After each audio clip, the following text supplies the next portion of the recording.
The hunt for humans by the authorities has begun, with innocent islanders, slaves, and criminals all becoming prey. Dangerous individuals like Kuma are highly valued, if he can be taken down. 10,000 points will be awarded. The prize for the winner is incredibly wonderful. Devil fruits considered to be the strongest. Saint Garling is also interested in this game, and the event's host, one of the 5 most powerful individuals in the world, is observing from above. The nightmare begins with many falling, and the continuous sound of gunfire distracts Kuma. Ivankov and Ginny remind him to stick to the plan and not worry about anything. To find a way to survive, the boy obediently listens. In another development at Marine headquarters, after receiving information that something was about to happen at God Valley, the fleet admiral at that time called his friend Garp, asking him to quickly go there and resolve it. He didn't explain the reason, which confused the vice admiral. Initially, Garp intended to refuse, but seeing how much he was begged, he reconsidered. Additionally, there was other important information. Roger was also participating in this event. Hearing that his sworn enemy had arrived, Garp immediately jumped up and set sail. At the same time, the notorious Rocks pirates had also begun heading towards God Valley, and other crews in the New World, seeing this, followed suit, thinking it was a major event in the pirate world. Returning to Kuma's current situation, many people have been killed in front of him. Because of his large body, the boy also became a target. Nearing the sea, Ivankov showed everyone the cruelty of the authorities. Outside the coast, a large number of marine ships were surrounding them, making it certain that no one could leave safely. And this entire island would be erased from history for going against the will of the celestial dragons. This game had only one outcome from the start. Prey like them would surely be killed within 3 weeks. It's unbelievable that everyone here is living in hell. Some still mistakenly believe that if they can survive the allotted time, they will be spared. Ivankov stated that no one had ever survived in previous competitions. The fact that those people gave them hope of survival was just for entertainment. They wanted people like them to try to escape so the hunt would become more interesting. Therefore, no one should dream of surviving in this death game. If they want to escape this situation, they must fight against the authorities. As of now, Saint Garling has earned over 100,000 points, and he is targeting high-value prey. Fortunately, Kuma's group is not among them, and thanks to a fishman in the team, they were able to remove their handcuffs. Ivankov praised his friend's talent, making him overjoyed as he had never been praised like that before.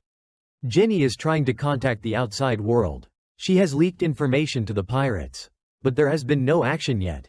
With her talent, Ginny plays an important role in the escape. She is trying to manipulate information, using the reward of super rare devil fruits to lure pirates, among which there is one that allows the user to transform into a mythical azure dragon, and the other allows one to teleport to a distant island, if they get it.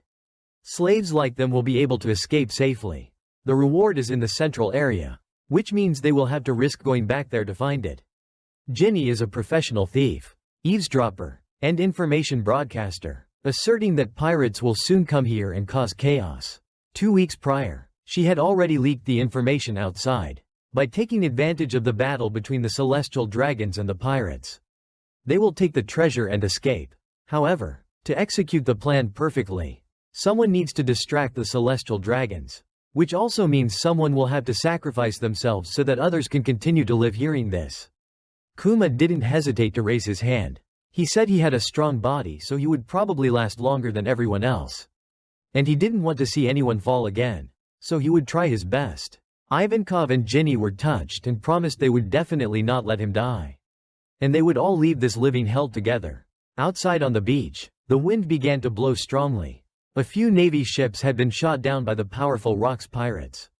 And not only them, but many other notorious pirate crews were also arriving. The battle at sea thus erupted, but the pirates clearly showed their overwhelming power. Rocks also ordered his crew to land on the island and steal the treasure. Formidable and powerful figures stepped out one after another. The first pair was Whitebeard and Stussy, with Queen Gloriosa standing beside them.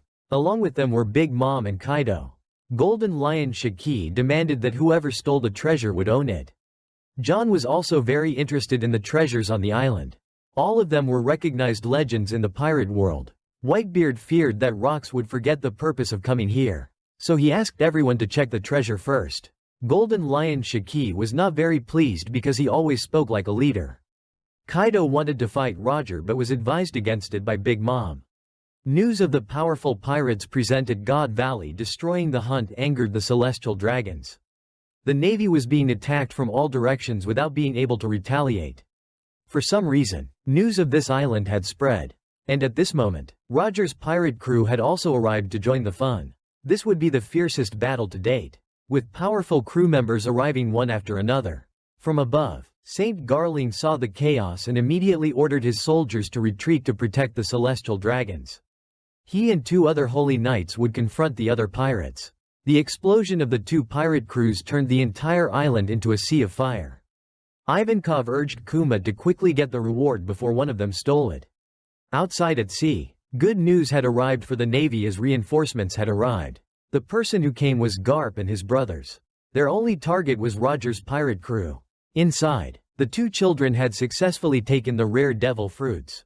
Finding a warehouse, they were about to eat them when Big Mom suddenly rushed over. Ivankov held the legendary devil fruit in his hand, but before he could do anything, it was stolen. Kuma saw this situation and was scared. Urged by his friend to run away, Ivankov risked his life to hold them off so that everyone would have a chance to live. The boy was told to eat it and survive. Even if it was just one of them, it was more than enough. Kuma obediently swallowed the devil fruit but didn't know how to use its power. As he ran, he was attacked by Saturn. He had noticed Kuma because he possessed Buccaneer blood. He declared that Kuma's fate was to be a slave and die. That had been decided by the flow of history. Despite the pain, Kuma was not despairing, asking him if he was an important person. It was strange how some people were born important, and others were labeled as slaves from birth. The boy wished to possess a power like Nika's, so he could save the miserable people in this place. The battle at God Valley continued for many days, but in the end, it was erased from history. The scene shifts to some time later. Somehow Kuma's group escaped the deadly island. The story of hero Garp was being widely discussed, but no one knew about the escaped slaves like them. In the end, this trio still couldn't know what happened to the battle on the island. In all that chaos, Kuma, with his devil fruit power, saved over 500 lives. The other 2 brothers were extremely proud of that. Everyone thanked the boy with tears of happiness. And Kuma's hands were considered the hands of liberation. These words reminded the boy of his father's advice: survive and endure. And one day the warrior of liberation will come. Having achieved the freedom he longed for, Ivankov had to bid farewell to his 2 younger siblings to set sail on his own. And they would never forget what had happened. As for Ginny, she chose to stay with Kuma to think about what to do with her life. She was 4 years older than Kuma, so she acted like an older sister, wanting to raise Kuma properly. However, because her body was too small, she couldn't do heavy work. So her younger brother had to help her by collecting firewood for Ginny. They would use it to sell for money, so they wouldn't have to steal anymore. That day, on their way home, they were stopped by some children. After learning that Kuma was only 9 years old, they tried to bully him. Seeing this, Ginny didn't say much and rushed in to teach them a lesson. Kuma, whose head was swollen from being beaten, stood up and removed the pain with his power. From then on, the children there started to become closer to the 2 of them. They almost followed them every day to help. With money, the couple bought a lot of food. Kuma always gave the best part to his older sister.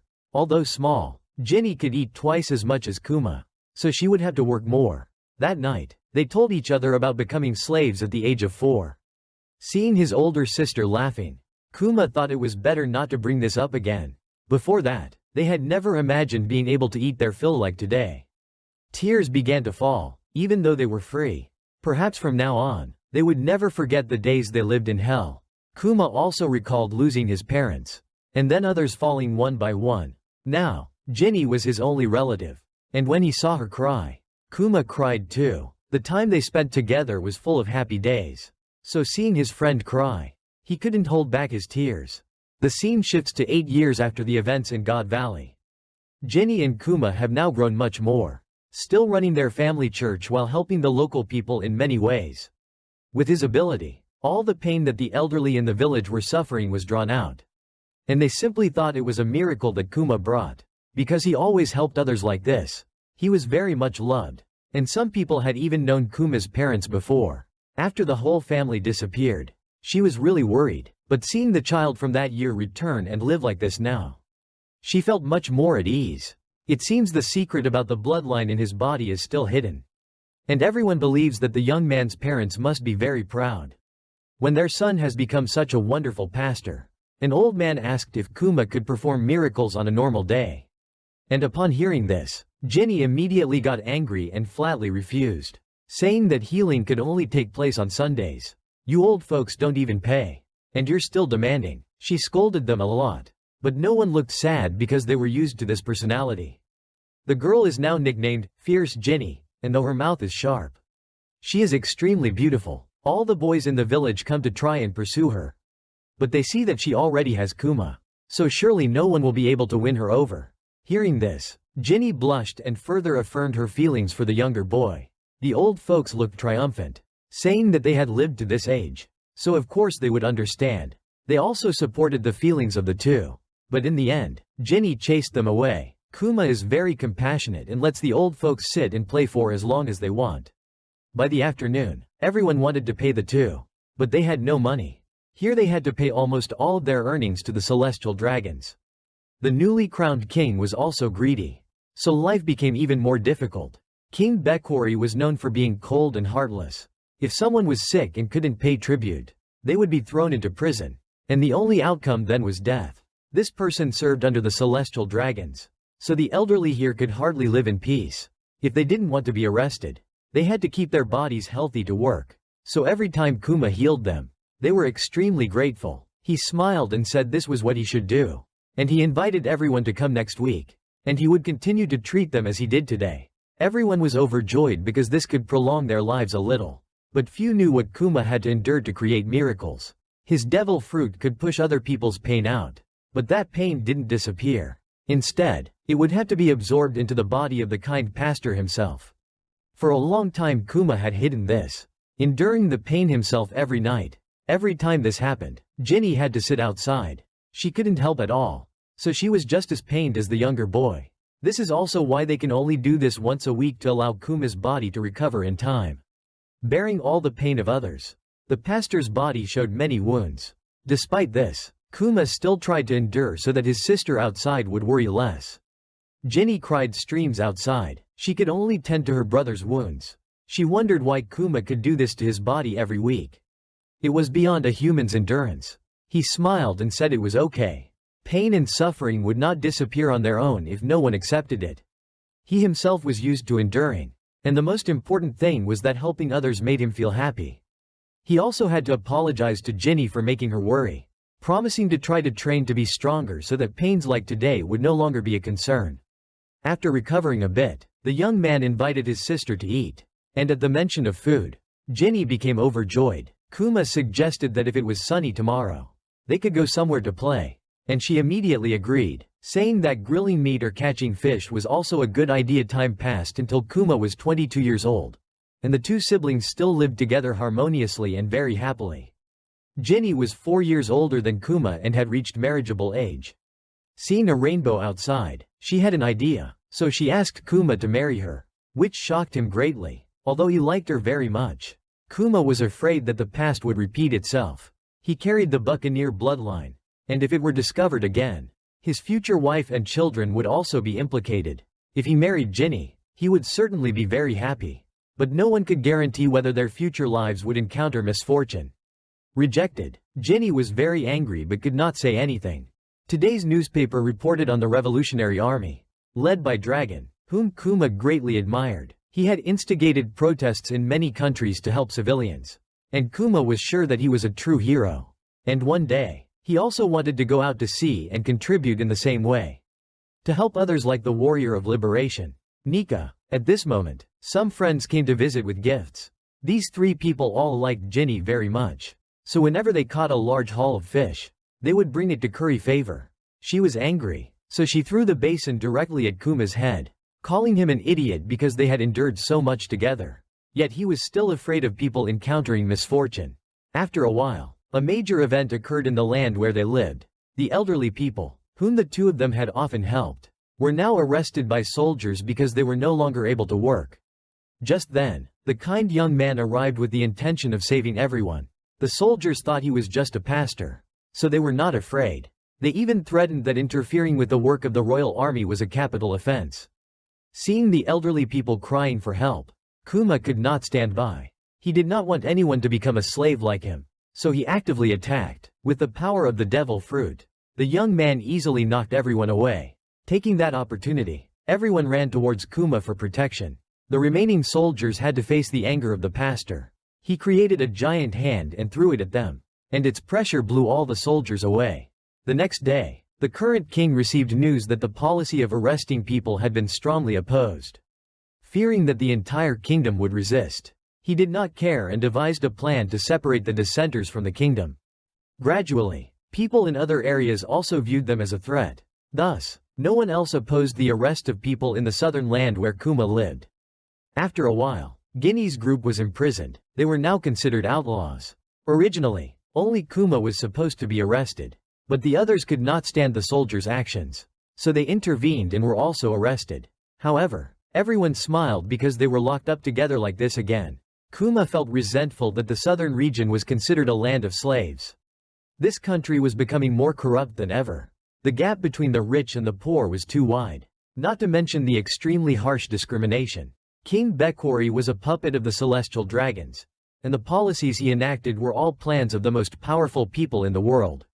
Rebelling to save this country meant going against the world government. Suddenly, at this moment, the revolutionary army arrived to liberate everyone. They were incredibly strong and quickly captured the king. Surprisingly, the leader of this liberation army was Ivankov, along with the famous revolutionary dragon. The slave policy was thus abolished, making the people happy. News of Kuma causing a disturbance reached Dragon. His friend was sure that everyone would love Kuma when they saw him. Meeting his brother again after so many years, Ginny was overjoyed and also shocked when the person accompanying him was the famous hero. Both immediately invited him to join the revolutionary army. To change this world together in the way they were already doing, the owner of the liberating hands naturally agreed, followed by Ginny and other friends. In the following period, they split up into different countries, where people were oppressed by the government. To liberate everyone, the era of pirates also began from that moment. Like a great fire in response to the tragedy at Ohara, the Revolutionary Army, led by 3 extremely powerful individuals, created a notorious organization worldwide. Today, the commander discussed the current lack of funds for the Revolutionary Army to purchase weapons, as mercenaries. They would overthrow cruel kings and bring freedom. To achieve this, a large force is needed. So new recruits must be trained in weapon use and combat. Dragon wants the Revolutionary Army to cover the entire world, so that whenever people need them, they will appear to help. He used to be in the Navy, but he couldn't find any justice there. That's why Dragon wants to create true justice with warriors who want to liberate.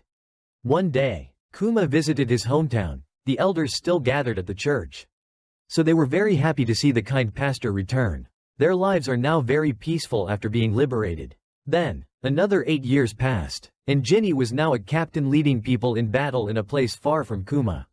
Today, she seemed very happy because she was about to meet her beloved again. However, an urgent message was then reported to Dragon, saying that the enemy had captured Ginny. This was a huge shock to Kuma, making him worried. At the Revolutionary Army's main base, ever since Ginny was captured, bad things kept happening. Today, they received news that the rebels in Tumi, in the southern sea region, were being overwhelmed and needed reinforcements. Ivankov refused, as there were currently many wounded people from other kingdoms on their ship.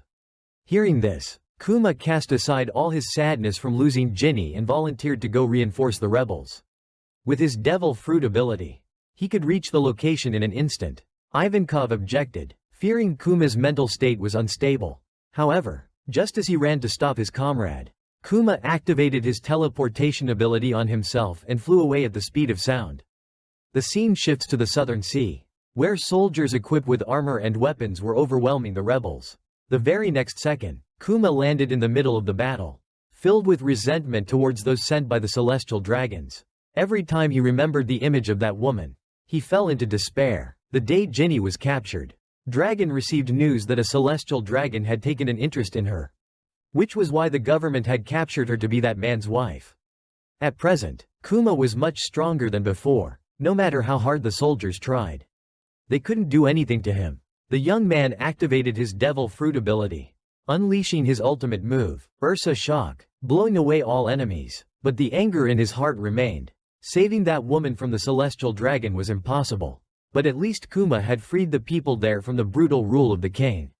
After 3 years of non-stop fighting, the revolutionary army immediately became heroes in their eyes, and the flag of liberation flew high. But no one could understand the pain Kuma was enduring. After resolving the situation, the young man called Dragon, saying he was very tired and needed to rest for a while.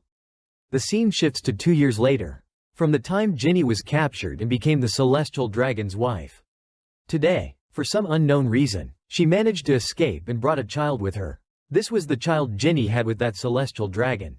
After returning to her familiar home, Ginny immediately called her comrades. Hearing Kuma's voice, she tried to sound cheerful as before, saying she was back. Everyone was happy she was alive. But the very next second, Ginny revealed that she had an incurable illness.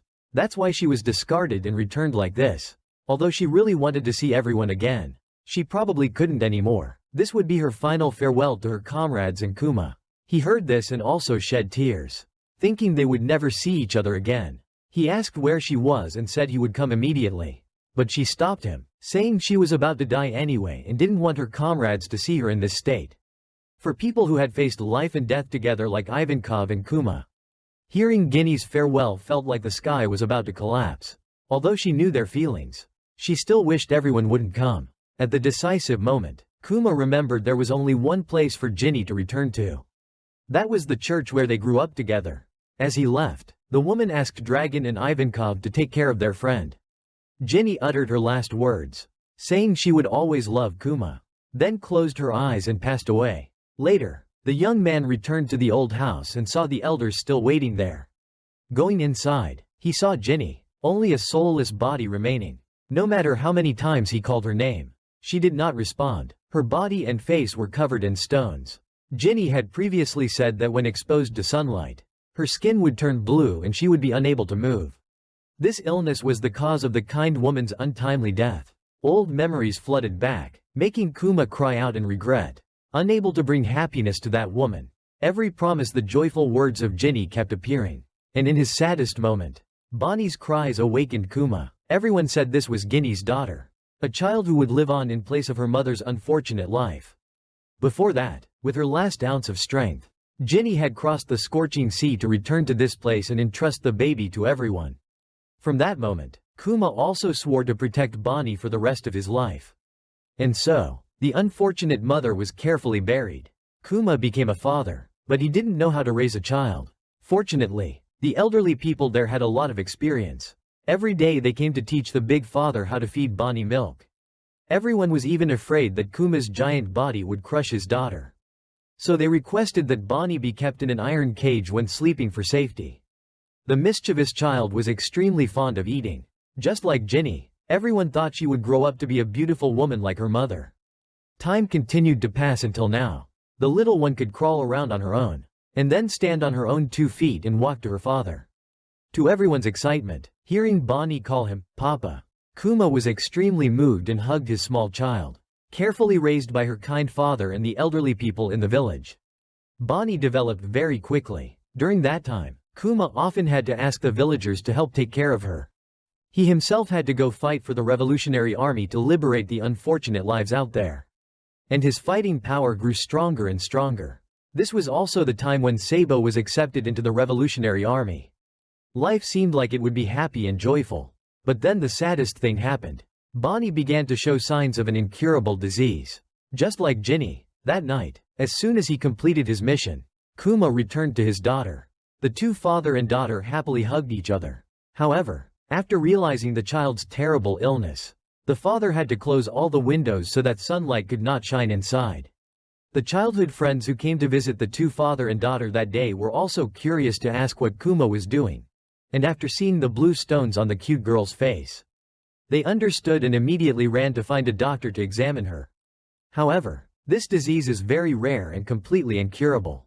Although many doctors were consulted, there was only one result. They had never seen this symptom before. To save his daughter's life, Kuma decided to leave the Revolutionary Army to find a cure for Bonnie. At least he wanted to be with her. And this request was approved by Dragon. He wanted them to live a life without regrets. And at the same time, the Revolutionary Army would go everywhere to inquire about the disease the girl was suffering from. The scene shifts to when Bonnie was 5 years old. Occasionally, some children living in the village would tease her.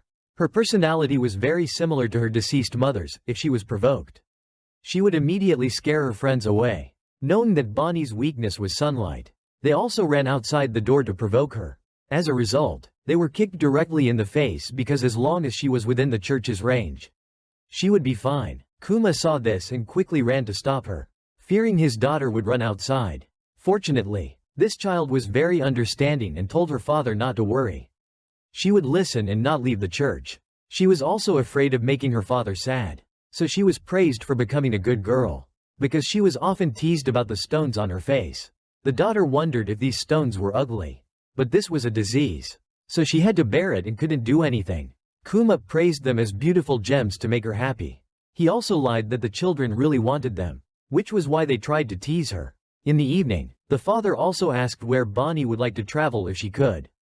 The girl ran to get a book about islands in the sky, thought that the sky island was near the sun, so Nika might be there. He also wanted to meet that warrior once. Hearing this, Kuma immediately danced Nika's dance for his daughter to see. Bonnie then learned it, and the two promised that when she turned 20, they would go find Nika together. At night, after the child fell asleep, Kuma talked to a good doctor. He knew about that disease and called it sapphire scale disease. When exposed to sunlight, moonlight, or other natural light, the stones on the body would spread. Even if completely avoiding light exposure, it would still develop. Their conversation accidentally woke Bonnie. The doctor was also helpless and had no way to cure it. He also told Kuma directly to prepare himself, that his daughter only had 5 more years to live. As soon as she reached her 10th birthday, the disease would take her life. Hearing this, Kuma sadly turned back, not knowing what to do. Bonnie mischievously ran out to scare him, saying she had heard it. Fortunately, his daughter only heard someone talking about her 10th birthday. She asked her father what happened, and Kuma had to lie, saying that the doctor said she would be cured by the age of 10. He cried because the time was too long, wanting Bonnie to get well quickly so the two could travel everywhere. Hearing this, the girl was extremely excited because then she could travel with her father. Another year passed, and that night, nightmares returned to the Sorbet Kingdom. The elders in the village rushed to ask Kuma for help. They said that King Bekori was doing something similar to 16 years ago. He wanted to burn innocent people alive here. Hearing this, Kuma was extremely indignant. To save those trapped in the fire, Kuma didn't hesitate to rush in and search. Although he managed to get everyone out safely, their homes were completely burned down, and everyone expressed their anger towards King Bekori. Witnessing the children who had lost their loved ones, the pastor couldn't bear it any longer and rushed into the fire to search, despite everyone trying to stop him. On the other side, the king was very pleased to have eliminated the southern region. He had followed orders from powerful individuals, treating the lives of the people there as mere grass. He believed that for the country to become beautiful, sometimes sacrifice was necessary. At this moment, soldiers ran in to report that an angry mob was protesting in front of the castle. These were people living in the southern region and neighboring areas. They called King Bekori a murderer and demanded that he send people to put out the fire immediately. The king immediately ordered his soldiers to shoot down a few people as an example, declaring that anyone who dared to defy the king's decree would be executed. Kuma, standing behind, witnessed the entire event. He immediately rushed into attack, even as the soldiers fired their guns. Meanwhile, at the church, Bonnie was still waiting for her father to return. Seeing so many injured people, the little girl was extremely worried. At the castle, Kuma had defeated all the soldiers. Seeing this, the king was extremely frightened and wanted to bribe him with money. He even promised to give Kuma the entire area he had just burned, saying that he had cleaned up the trash and there was nothing to worry about anymore. This statement ignited the anger in the kind pastor's heart, remembering the distraught faces of the children who had lost their loved ones due to the fire. Kuma clenched both hands, wanting to end the person in front of him immediately. Taking advantage of his distraction, Bekori used a nearby gun to shoot him repeatedly. However, Kuma's super hard body was unharmed, and the pastor slowly approached. The king still tried to intimidate him, saying that if he touched him, the world government would not leave him alone. In his anger, Kuma activated his devil fruit power. He directly collapsed the castle with a single blow. This event was later called the Solitary Revolution in the Sorbet Kingdom. News that King Bekori had been replaced by someone else was reported to Saint Saturn. He was very surprised and asked who that person was, only to learn that the current king was Kuma. He was supported by all the people and crowned king. Unable to refuse the wishes of the people, Kuma agreed to become the new king to lead the country. However, the father and daughter continued to live at the church and did not move anywhere else. As usual, once a week, the elderly people nearby would come to ask the king for treatment. Although he had become king, in reality, the person running the country was Mr. Bulldog. He called himself a puppet to reassure the people. Remembering when King Bulldog reigned, they were quite poor. However, their spirits were very relaxed because they lived in peace. Some people asked where little Bonnie was and then realized someone exercising looked very much like Ginny. Even Kuma was shocked by this sight. After running closer to see, he realized it was Bonnie, because she was eager to grow up quickly so she could go to sea with her father. She had transformed her body like this. No wonder everyone mistook her for Ginny. After looking in the mirror, the daughter didn't even realize she had transformed herself. After she transformed back to normal, Kuma realized the child had eaten a devil fruit, but he didn't know when she had eaten it or what power she possessed. He was so shocked that he fainted on the spot. An old man opened a book and saw that Bonnie had eaten a devil fruit called Toshi Toshi. The confusing thing was that no one knew when she had acquired this power. And Bonnie couldn't control the power yet. The transformation was just spontaneous. Just then, Mr. Bulldog and his mother came to knock on the door. Some people were shocked, thinking that the old woman was Bonnie transformed. The little girl was then called Princess by the old man. He introduced himself as the loyal bulldog of the young master's father. Today, he came in person because of an important matter. Kuma and the other friend, realizing their disrespect towards the Empress Dowager, also knelt down to apologize. She was very fond of Bonnie, so she didn't blame them. The important matter concerned Kuma. The newspaper reported that he was a tyrant who had burned down a village and then used force to seize the throne. This was clearly Bekori's conspiracy. It turned out that Kuma had not killed him that day but had exiled him from the kingdom. Mr. Bulldog said that he was backed by the world government, so he would soon return to reclaim the throne. Hearing this, everyone was scared, because if King Bekori returned, they would surely be killed. They had thought life had finally become peaceful, so everyone was worried. Kuma promised that if that person dared to return, he would fight to destroy all of his forces.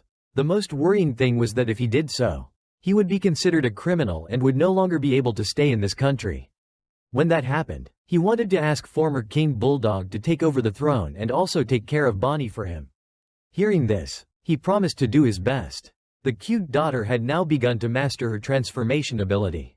Her father instructed her to listen to everyone, as he would have to go far away soon. Hearing this, the little girl was very sad, but knowing that her father was doing it for the country and for everyone, she obeyed and promised to be good at home. The father and daughter hugged each other in happiness. The next day, Kuma set sail on a small boat. As expected, Bekori was helped by the navy. Many warships were dispatched here. As soon as he saw Kuma in front of him, he ordered an attack. However, before he could act, he had already jumped into the sky, and thus the power of the devil fruit was activated. A powerful blow struck 3 warships directly, all of which were sunk. However, Kuma was listed as a wanted pirate. His subsequent actions were considered terrifying, and his bounty also skyrocketed during this time, making Kuma a notorious pirate. As for Bonnie, although she was well cared for, she was not very happy, always missing her father. In this country, everyone considered Kuma a hero. Wanting to follow that example, Bonnie thought that after she grew up, she would also become a pirate. The scene shifts to Kuma after leaving his hometown. He visited many places hoping to find a cure for his daughter's illness. Unfortunately, no one knew about the disease. Everyone only sympathized with Bonnie because she couldn't go out into the light to play. Sometimes Kuma also encountered other pirates who wanted to hunt him down, but he defeated them all, because the doctor had previously said that Bonnie would only live for another 5 years. This father tried very hard. The places Kuma visited later were where Luffy's group trained. Disappointed that he couldn't find any valuable information, he cried at night while looking at Bonnie's picture. The next morning, the Revolutionary Army unexpectedly passed by. Seeing his old comrades, Kuma was much happier. They all sat together and drank. Dragon said that Ivankov and Inazuma had been arrested. Just recently, Kuma had been considered a tyrant and a notorious pirate. But they did not believe what was written in the newspaper. Betty then expressed her desire to become the commander of the Eastern Force. He asked in surprise and learned that Dragon always kept that position vacant for Ginny in her memory. And as long as Kuma did not agree, no one could sit in that position. After hearing this, Kuma was very happy and immediately agreed. Knowing that Betty was also a wonderful woman, she was overjoyed and immediately went to show off to her comrades, saying that from now on she had become the new commander of the Eastern Force. Besides this, Dragon also said that Sabo, Koala, and the other children all wanted to see Kuma again. The young generation of the Revolutionary Army is gradually growing stronger. He also wished Kuma could see that. It felt great to have good teammates. And he himself witnessed the events happening in the world. He really wanted to return to the Revolutionary Army to help liberate the unfortunate lives out there. Unfortunately, time with Bonnie was running out. But Dragon had good news for the father and daughter. He mentioned Dr. Vegapunk, a scientist far surpassing the genius of the Marines. After a recent accident, he had moved to another laboratory. So security was currently very lax. Although not certain, Dragon thought Vegapunk might be able to cure Bonnie. Hearing this, Kuma was moved to tears. Finally seeing some progress, Dragon added that the doctor was eccentric but pursued his passion intensely and was very trustworthy. Immediately after, Kuma bid farewell to his old comrade, also thanking Dragon because he had almost given up. And if Bonnie could be cured this time, he would rejoin the Revolutionary Army to fight alongside everyone. Dragon smiled and said, "Let the wind decide our fate, my friend." A few days after returning home, Kuma saw his daughter defeat a soldier. It turned out this was how she trained while her father was away. Knowing she would set sail this time, Bonnie was overjoyed. Crossing the frozen land, they arrived at Laboratory 8, where Dr. Vegapunk was. Upon seeing Kuma's large body, he was very shocked. Immediately, the doctor proposed to study his body. Bonnie's first impression of the old man was his overly long head. After learning the girl was sick, Vegapunk also examined her, realizing it was sapphire scale disease. He affirmed he could completely cure it. Hearing this, the father and daughter jumped for joy. To cure the girl, technology not yet applied in medicine would have to be used. However, a large sum of money would be needed for a complete cure. A preliminary examination of Kuma also shocked him, as he learned Kuma was a buccaneer. Since he was working for the government, they were no different from enemies. Fortunately, the doctor did not pay attention to this issue. They discussed the plan to create countless clones of Kuma to form an army of robots. He would have to donate blood for research purposes. In return, he would not have to pay the huge amount for Bonnie's treatment. Although he knew his clones would later fight for the Marines, Kuma still agreed. He felt Dr. Vegapunk was a good person, so it should be fine. Their agreement was also established. A few days later, a Navy ship was sent to Laboratory 8, and Kizaru was the one who appeared. Due to his acquaintance with Dr. Vegapunk, he was sent by the government to talk. Upon entering, he immediately put down his communication device. The doctor boasted that he would create a new future for humanity in this place. His friend saw that Vegapunk was not at all familiar with the laboratory, to the point that he was constantly monitored by the government but still hadn't realized it. After pointing to the ceiling, the doctor finally discovered the device. He sighed and asked his friend what he was doing there. Kizaru said that all conversations here were being monitored, and Vegapunk's negotiations with pirates were unacceptable. The doctor angrily pointed and said he hated Kizaru's attitude. Kizaru didn't know what to say, only that he was there for work and couldn't disobey orders. Immediately after, the call connected with Saint Saturn on the other end of the line. He said that saving a child had nothing to do with the current work. Even if Bartholomew Kuma was a perfect person to base clones on, the world government would never accept that a notorious pirate, with a 296 million berry bounty, would become the face of the Navy in the future. If the Navy used a clone of such a person, they would lose all face. The doctor, hearing this, thought that science didn't need to care about face at all. If the cloning project succeeded, they would save countless lives. Saturn admitted that if it succeeded, the government would gain immense power. So he wanted to propose 3 additional conditions for Kuma before agreeing to treat Bonnie. First, Bartholomew Kuma would have to become one of the Shichibukai, meaning he would have to serve the government from now on. The reason was that recently, a rookie pirate named Ace had defeated a Shichibukai, so they needed someone to replace him. The pirate era had begun to stir, and Kuma was the perfect candidate. As for the second condition, he would have to become a weapon for the navy, meaning Kuma's body would be modified to become a machine.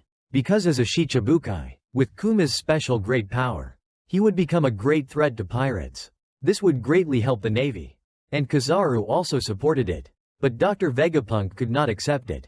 Saturn then continued, saying that since Kuma was a former member of the Revolutionary Army, he didn't want him to use his power against the world government. Therefore, the third condition was to give up all his mind and freedom. Hearing this, the old man immediately reacted strongly, because that would be no different from a death sentence waiting for Kuma. He asked Saturn if the other Shichibukai were not obeying him, that he had to go to this extent. A robot without will is just an empty shell, and he himself didn't want to become a murderer at all. The other party didn't give Vegapunk a choice. They called him the Navy's scientist. The three conditions above were the price to save the life of a criminal's daughter.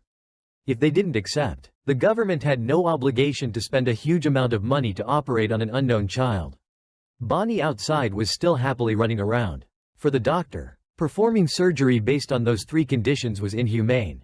With no other choice, Kuma made the final decision, which was to agree to follow Saturn's words. He asked Vegapunk to perform the surgery to save his daughter. At first, he thought the government would push the two father and daughter to the point where they couldn't be saved. But if Bonnie lived, it wouldn't matter if he sacrificed his own life. He smiled through his tears, thinking Bonnie was about to be saved. This was truly painful for Vegapunk, witnessing the father who loved his daughter so much wanting to sacrifice everything for her. The doctor couldn't hold back his tears and cried along. Outside, Sentomaru was talking to someone when he saw Bonnie crawl over. The mischievous girl constantly teasing him. The body modification and complete treatment for Bonnie were estimated to take about 6 months. After that, she would need another year before she could go outside. In total, it would be 1.5 years. As for Kuma's modification work, it would take at least 2 years to complete. Hearing this, he was very happy that Bonnie could recover before her 10th birthday. Saint Saturn directly stated that his daughter was just a hostage, to ensure that Kuma would always obey. He wanted to send people to supervise Bonnie after the surgery, and only when Kuma was no longer human would Bonnie truly gain freedom. This meant that the father and daughter would not be able to meet after Bonnie recovered. From now on, his job would be to serve the government as a Shichibukai. If he violated the agreement during this time, Bonnie would be taken away as a slave. Kuma still agreed after hearing this, only asking to keep the secret about the origin of the disease and the fact that she was a hostage. Additionally, after the surgery, instead of keeping Bonnie in this cold place, he wanted to take his young daughter back to the church in the Sorbet Kingdom, where she grew up. If he did so, he promised to absolutely obey and not visit Bonnie again. Saturn then accepted, thinking that the next 2 years would be very interesting to watch. Outside, Bonnie ran to call her dad, saying she was very well behaved, and that they would have to stay here for at least 6 months for the surgery. Kuma lied that he also had a disease and would need to stay for further examination. The father and daughter got acquainted with Sentomaru and asked him to play with Bonnie during this time. Inside the laboratory, Dr. Vegapunk was trying to write down all his ideas for Kuma's modification, to the point where others had to help collect his notes. From here, Vegapunk also implemented the idea of creating copies of himself to reduce his workload. In the following period, Bonnie underwent continuous surgeries, which made her bored. Fortunately, Sentomaru was there to play with her, even though he wasn't very free. But because he was so fond of this girl, the young man still agreed. As for Kuma, he was also beginning the process of transforming into a cyborg. Although it was quite painful, he was very happy when he saw his daughter laughing and playing happily. Sentomaru complained about how Kuma taught his daughter, always making him act as a horse for her to ride. That day, Bonnie drew a picture for her dad as a gift. The doctor saw the scene of the father and daughter like this and didn't dare to wake them. Time passed peacefully. Everyone in the laboratory treated them very well. Even someone as difficult as Kizaru joined the party. Everyone learned to dance the Nika dance with Kuma happily. And after 6 months of treatment, Bonnie's scale disease had made good progress. According to the assessment, it would be completely cured in just 1 more year. The girl even asked the doctor if she could visit him here after she recovered. Immediately after, the father and daughter returned to the church as planned. The old folks were overjoyed when they saw their granddaughter return. Knowing that Kuma would have to leave again, they agreed to take care of Bonnie as usual. He said that he was a pirate and could not stay here for long. He wanted his daughter to write letters often to communicate, and promised that the next time he returned, the father and daughter would watch the sea together. At this time, Alpha, a government intelligence agent, was present. They would be the ones controlling Bonnie during this time. They even built a base right next to the church. No different from a prison. She crushed a stone to warn Kuma that if he dared to disobey, Bonnie would suffer a similar fate. The father and daughter had to say goodbye immediately after. He secretly wished that if his daughter fully recovered, they could meet one last time. Bonnie, completely unaware, happily said goodbye, not knowing that this was the last time the father and daughter would meet. Kuma left with tears, and in the following period, the news of the tyrant Bartholomew Kuma joining the Shichibukai spread everywhere. Shaking the pirate world, those like Doflamingo felt extremely interested after hearing this news.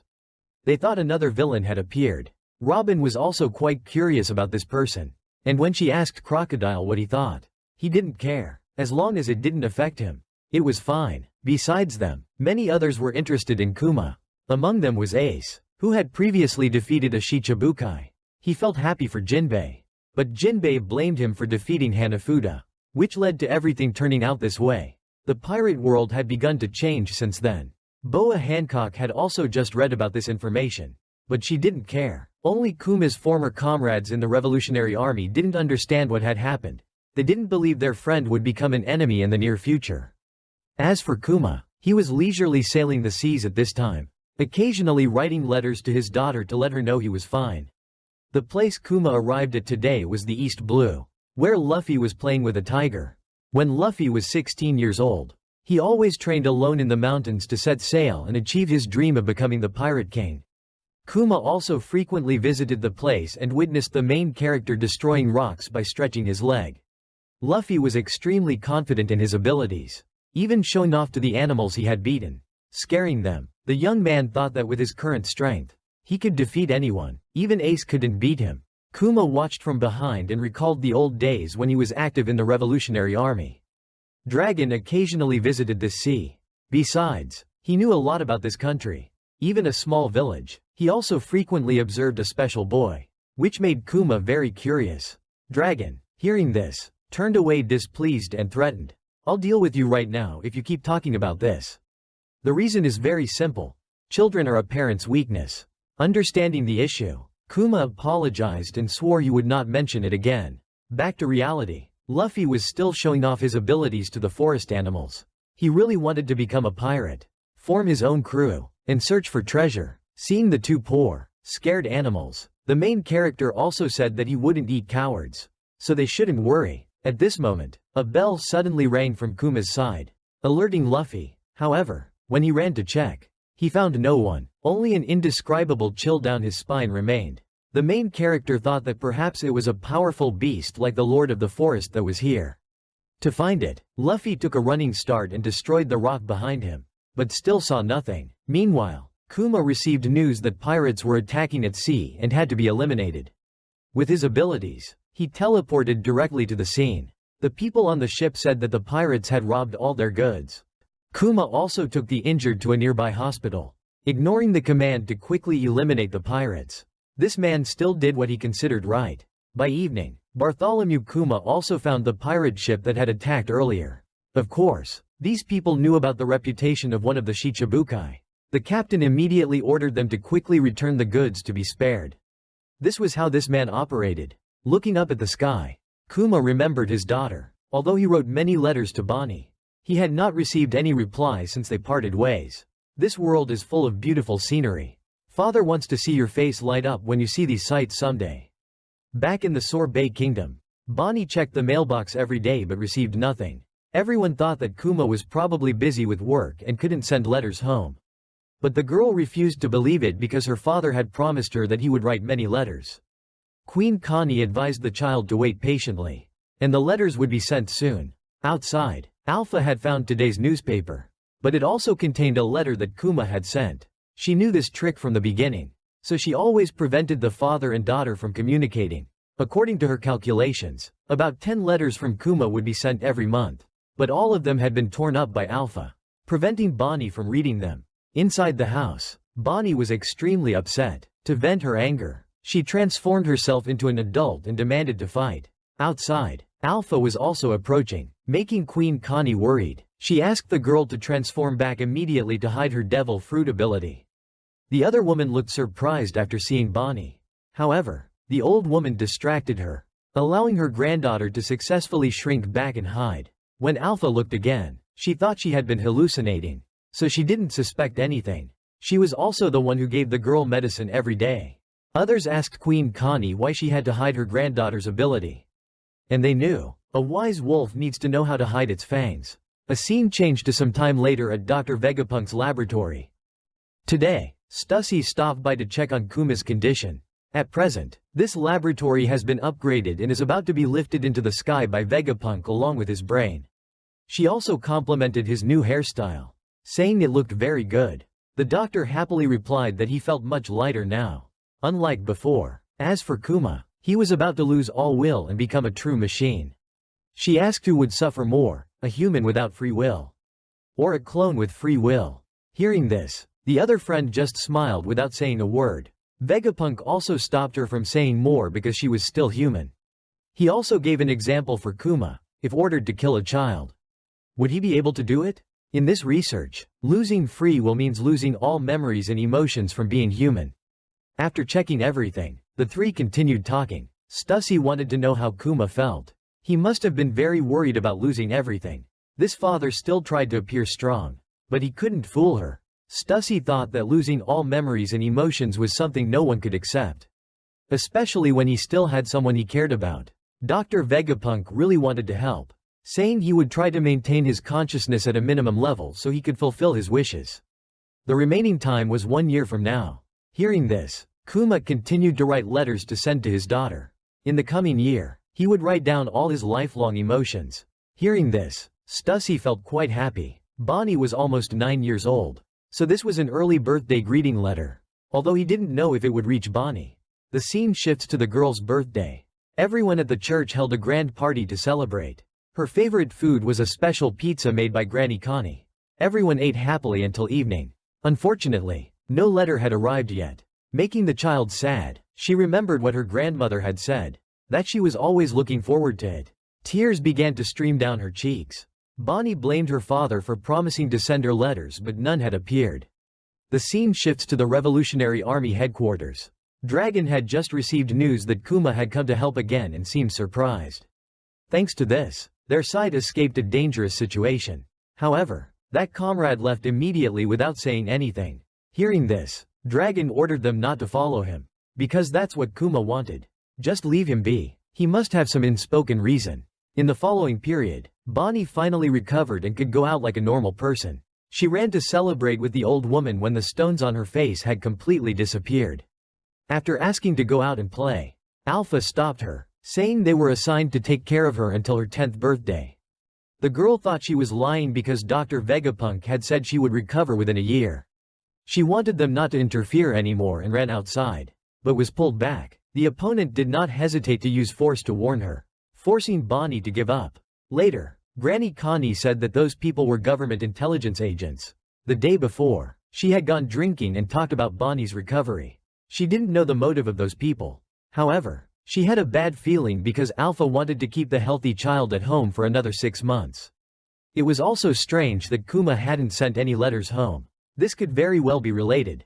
To help her granddaughter, she talked to the Gyogyo group. She wanted Bonnie to set sail and find her father, by transforming into an old woman so she could fool the government people. Just like that, as soon as she finished packing, the girl successfully disguised herself as Granny Connie and escaped. Kuma's childhood friends were not ordinary fishermen. Even local pirates and sea monsters were terrified of those people, so Bonnie could completely trust them and set sail safely. After seeing the outside world, she was overjoyed, beginning to feel the warm winds and sunshine and everything around her. Witnessing the child they loved gain freedom, everyone in the church showed happiness. At this moment, Alpha felt something was wrong and immediately checked, but unfortunately only found Queen Connie there. The little girl had already run to the harbor with Uncle Gyogyo. They had prepared a pizza-shaped ship as a gift for their granddaughter. As for Alpha, after being tricked, she also showed anger, and immediately ran to the harbor to catch Bonnie and bring her back. Although the ship had accelerated to its maximum speed, Alpha's ability was too great, pushing Bonnie into a situation where she would lose her desire to reunite with her father. Bonnie pushed herself to be stronger. Remembering her father's teachings about Nika, she transformed herself to become huge. Her arm then swelled, astonishing Alpha. It turned out that Kuma had previously told Bonnie that Nika had a rubber-like body and fought in the way he liked. Just like that, Bonnie unleashed a powerful punch directly at the opponent's face, to decide her own future just like Nika. News of Bonnie's escape was reported to the government, and she eventually became a notorious pirate on par with Luffy. About a year later, Bonnie set out to find her father. When her name was called, she became annoyed and demanded to be called captain because she was no longer a child. The uncles were very easygoing and followed her wishes. Seeing the island ahead, they guessed that Kuma was there, and Bonnie was overjoyed. Although there were quite a few marines there, the crew still plunged into battle. By this time, Bonnie had mastered her devil fruit ability. If she touched someone, that person would immediately turn into an old man or a child. Everyone called Kuma's name in unison but was avoided.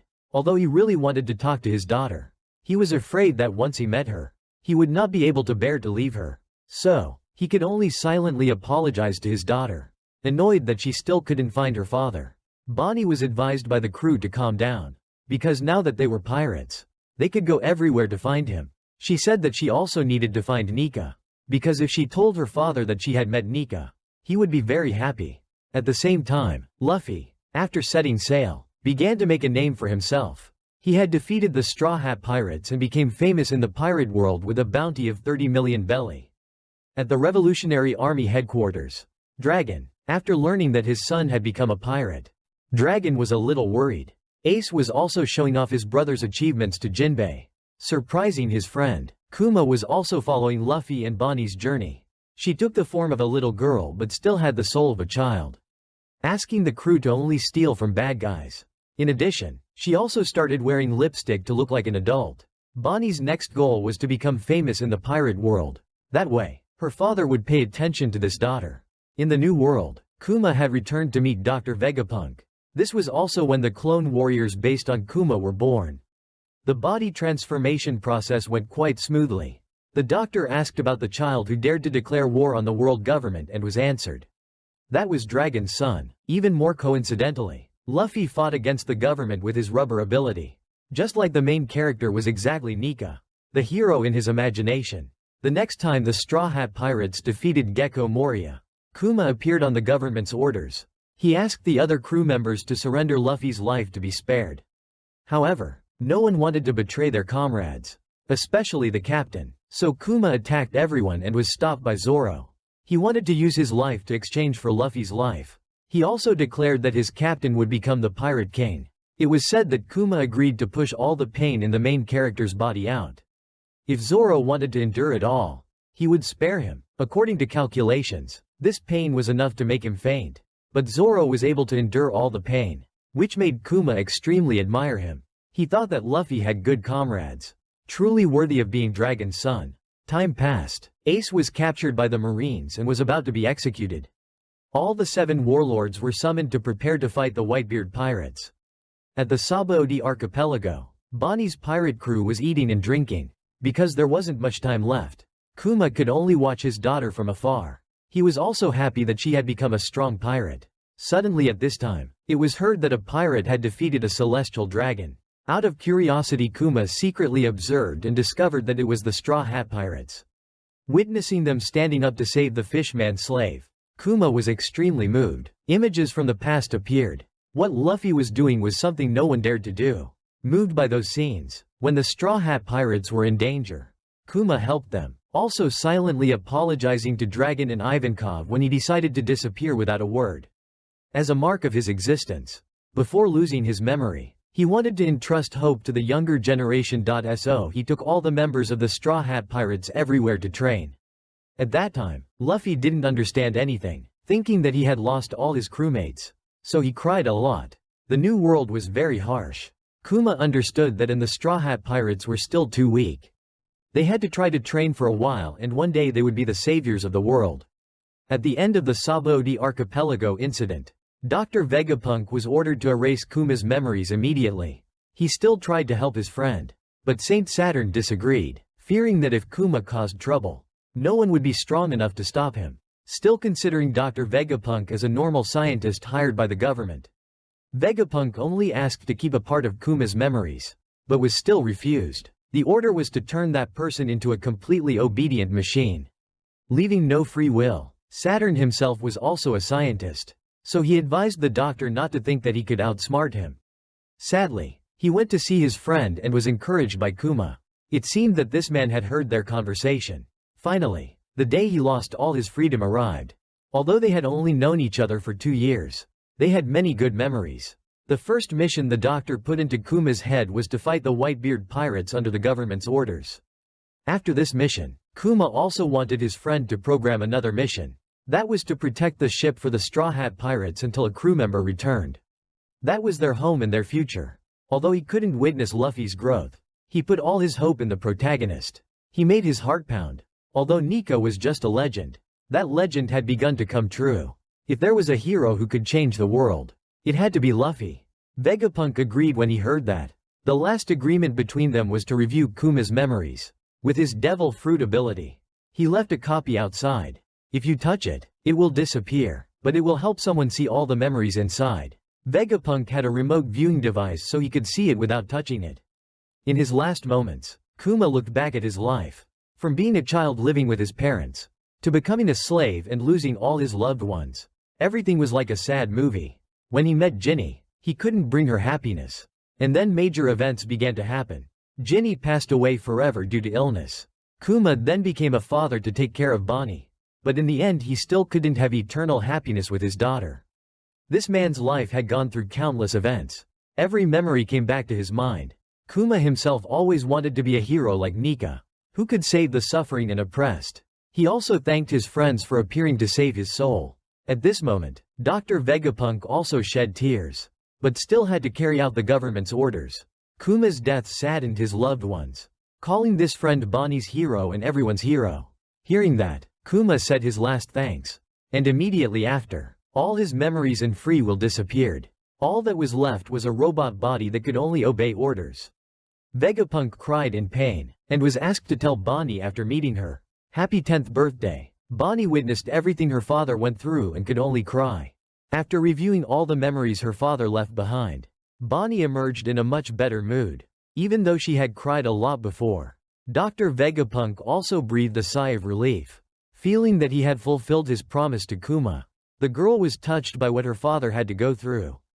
So she rushed to hug Vegapunk's body, still in the form of a 10-year-old child, and apologized to him. After calming down, Dr. Vegapunk took out the 10th birthday gift Kuma had left.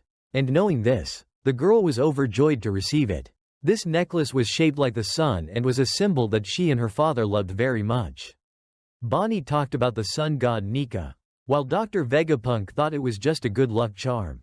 He also talked about Luffy, surprised that he had become such a strong warrior. Bonnie also knew that the main character was the son of her father's best friend. And fate was truly strange to bring them both here. After Bonnie entered that room, Luffy's group also rescued him. Too many things had happened here. So they sat and recounted what had just happened. And he also apologized to his granddaughter, saying that he was ultimately just a scientist hired by the government. Returning to the present, Saint Saturn was still holding Bonnie's small body. And she believed that everything was this guy's fault. The other members below gradually lost feeling and couldn't move. They wondered what the hell was happening and learned it was related to Saint Saturn's devil fruit ability. Luffy, lying nearby, also woke up, demanding something to eat to regain his strength, begging someone to bring him food. Those involved were now all captured, and Bonnie was informed by the opponent that Kuma had died. The scene shifted to the Revolutionary Army. Recently, too much news had occurred, causing people to worry. Ivankov also asked if Dragon was in a bad mood, while he wondered if Kuma was controlled by the remaining power. Where his friend was now. Ivankov thought that if it were him, he would rush straight into Mary Joie's without hesitation. But not for Kuma. He believed that his friend would go to meet the person he loved most. As for Bonnie, Saturn declared that he would let the two father and daughter meet in hell. Surrounded by marine soldiers, her allies were all restrained and unable to move. The girl angrily wanted to struggle to escape by activating her devil fruit ability. At least she wanted to drag him down with her and not die alone. Her arm then swelled up like Nika's form, surprising everyone. For Bonnie's future, she punched the opponent's face extremely hard. But nothing happened. Saturn also looked disdainful and asked if that was really a punch. The little girl felt her body weakening and wondered why. When Saint Saturn explained it, he continued to squeeze Bonnie's body and talked about her knowing Nika's name but not truly knowing what it was. The old man secretly thought that the girl had not yet realized the connection between Nika and Luffy's white form. Otherwise, Bonnie could have done something already. Below, the main character had now been given food, and he replenished his energy in front of the Marines, who understood nothing. When asked about this, they also didn't know where the food came from. Saint Saturn demanded that Luffy be immediately restrained with sea stone cuffs. Above, Bonnie continued to try to activate her devil fruit ability to weaken the opponent. But it had no effect. His age could not be controlled like ordinary people. To answer this question, Saturn revealed that the real reason her power was weakening was because he was the one who granted her that ability. Hearing this, Bonnie was very shocked. But for the old man, this was just an experiment to see if he could transfer power from a devil fruit to a newborn who couldn't eat yet. By extraction. And so Bonnie was chosen. The experiment was successful. But the devil fruit itself was useless. It only allowed her to transform into possible future versions of herself. But the more she knew about reality, the more limited this ability became. When asked about Nika, Bonnie confirmed that the sun god was real. Ever since my father was turned into a cyborg to serve you, I have always hoped to find Nika, hoping that person would save my father. However, Saturn believed that her weakening was proof that she was starting to believe Nika didn't exist.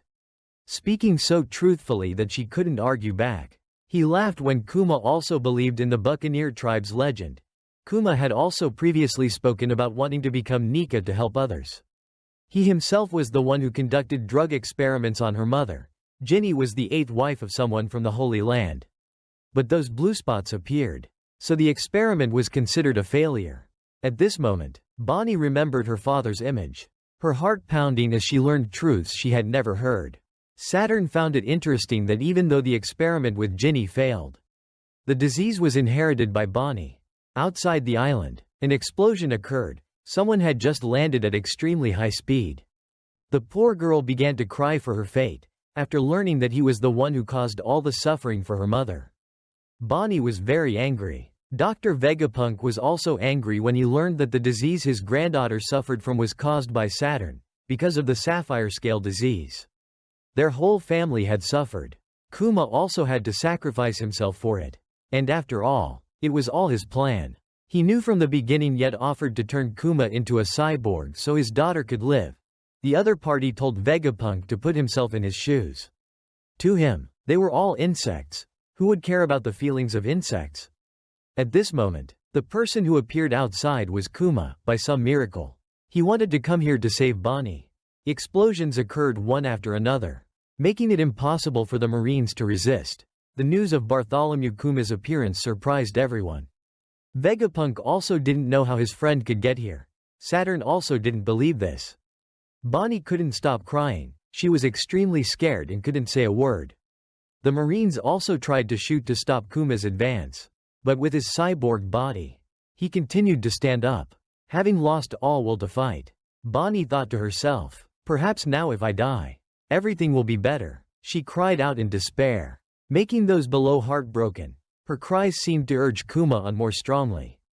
Saturn then ordered to shoot her head. But before he could do anything, Kuma shot forward, successfully freeing his daughter. The old man intended to use his foot to end everything.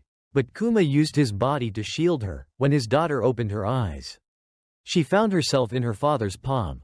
They hugged each other, but Kuma couldn't say a word, looking at Bonnie. Kuma knew what to do, directly confront Saint Saturn. The other party was surprised, not understanding why it turned out this way. Because Kuma should have died. Bonnie then transformed back into her small form. making her father even angrier. Sad memories flooded back. His daughter burst into tears. Seemingly a few days after being rescued by the Revolutionary Army, Saint Saturn had pressed the self-destruct button to destroy Kuma. So he was sure that he was dead. But he didn't understand why he appeared now. With his power, Kuma strengthened his arm, then grabbed his opponent's beard and punched him directly in the face with hatred for what he had done to his family. The old man was blown away to everyone's surprise. Having taken a powerful blow from Kuma, Saint Saturn was severely injured and unable to get up immediately. The Marines were extremely worried about his safety and couldn't believe that Kuma had confronted one of the 5 most powerful people in the world. This was an unprecedented crime. But for Kuma, it no longer mattered. At this moment, all he wanted was to protect his daughter. His body, heavily injured, then collapsed from exhaustion, taking advantage of the Marines rushing to rescue Saint Saturn, who was crushed under the rubble. The others were now able to move normally again. Sanji quickly ran to Bonnie to check if she was injured anywhere. Frankie said this was their chance, so they had to quickly get her onto the ship and escape. Atlas said she would take Kuma with them, but the very next second, they had to stop. Hearing Bonnie's cries, her father, though tired, still managed to go over and comfort her. Witnessing this, Dr. Vegapunk wondered what had happened. According to theory, Kuma no longer had any memories. Yet, in his eyes, he still remembered Bonnie, slowly walking with a heavy body. He reached out and embraced his little daughter. Thanks to this, Bonnie stopped crying and called out, "Dad." Seeing this scene, everyone was moved to tears. It had been too long since they had hugged like this. Vegapunk then recalled that he had not installed a bomb in Kuma's body as instructed by the government. He knew that if he did, they would use his friend as a suicide weapon. But in the end, he still had to follow the government's instructions. He installed a complete shutdown button inside Kuma. Yet his friend was still alive and here, protecting his beloved daughter. This left Saturn utterly astonished and unable to react, as he was the one who pressed the self-destruct button to deactivate Kuma. Somehow, that father still retained his own will. There was no reason for Kuma to act like this. He even flew here himself to find Bonnie. Scientifically, it was completely inexplicable. Vegapunk then realized that the cause might be the special bloodline of the Buccaneers. Nearby, Admiral Kizaru was still sitting in one place, not acting. Sentomaru was also very happy to know that Kuma had come to save his daughter. The confusing thing was that Luffy had disappeared without a trace. The Marines were extremely worried and didn't know how to report it. At this moment, Bonnie happily touched her father's mechanical body, saying thank you, and also revealed that she had seen all of his memories, from when Kuma was born and lived with his family, until they were enslaved by the celestial dragons.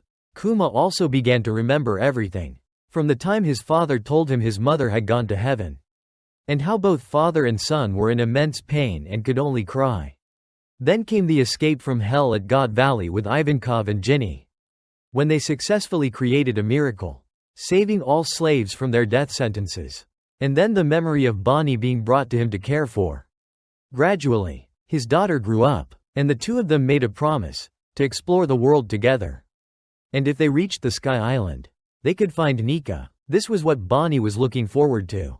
And when she turned 19, she wanted to go to Fishman Island. The picture Bonnie drew for Kuma later became his symbolic flag.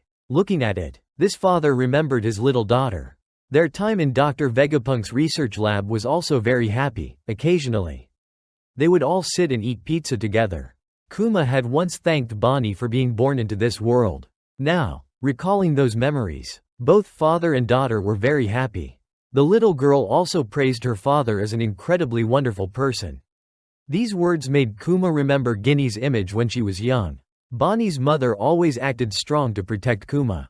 Unfortunately, this couple could not be together, even though they both loved each other very much. When Bonnie saw that part, she knew how much her father had to sacrifice to protect her and her mother. She was very happy to know that he had written many letters to her during their time apart.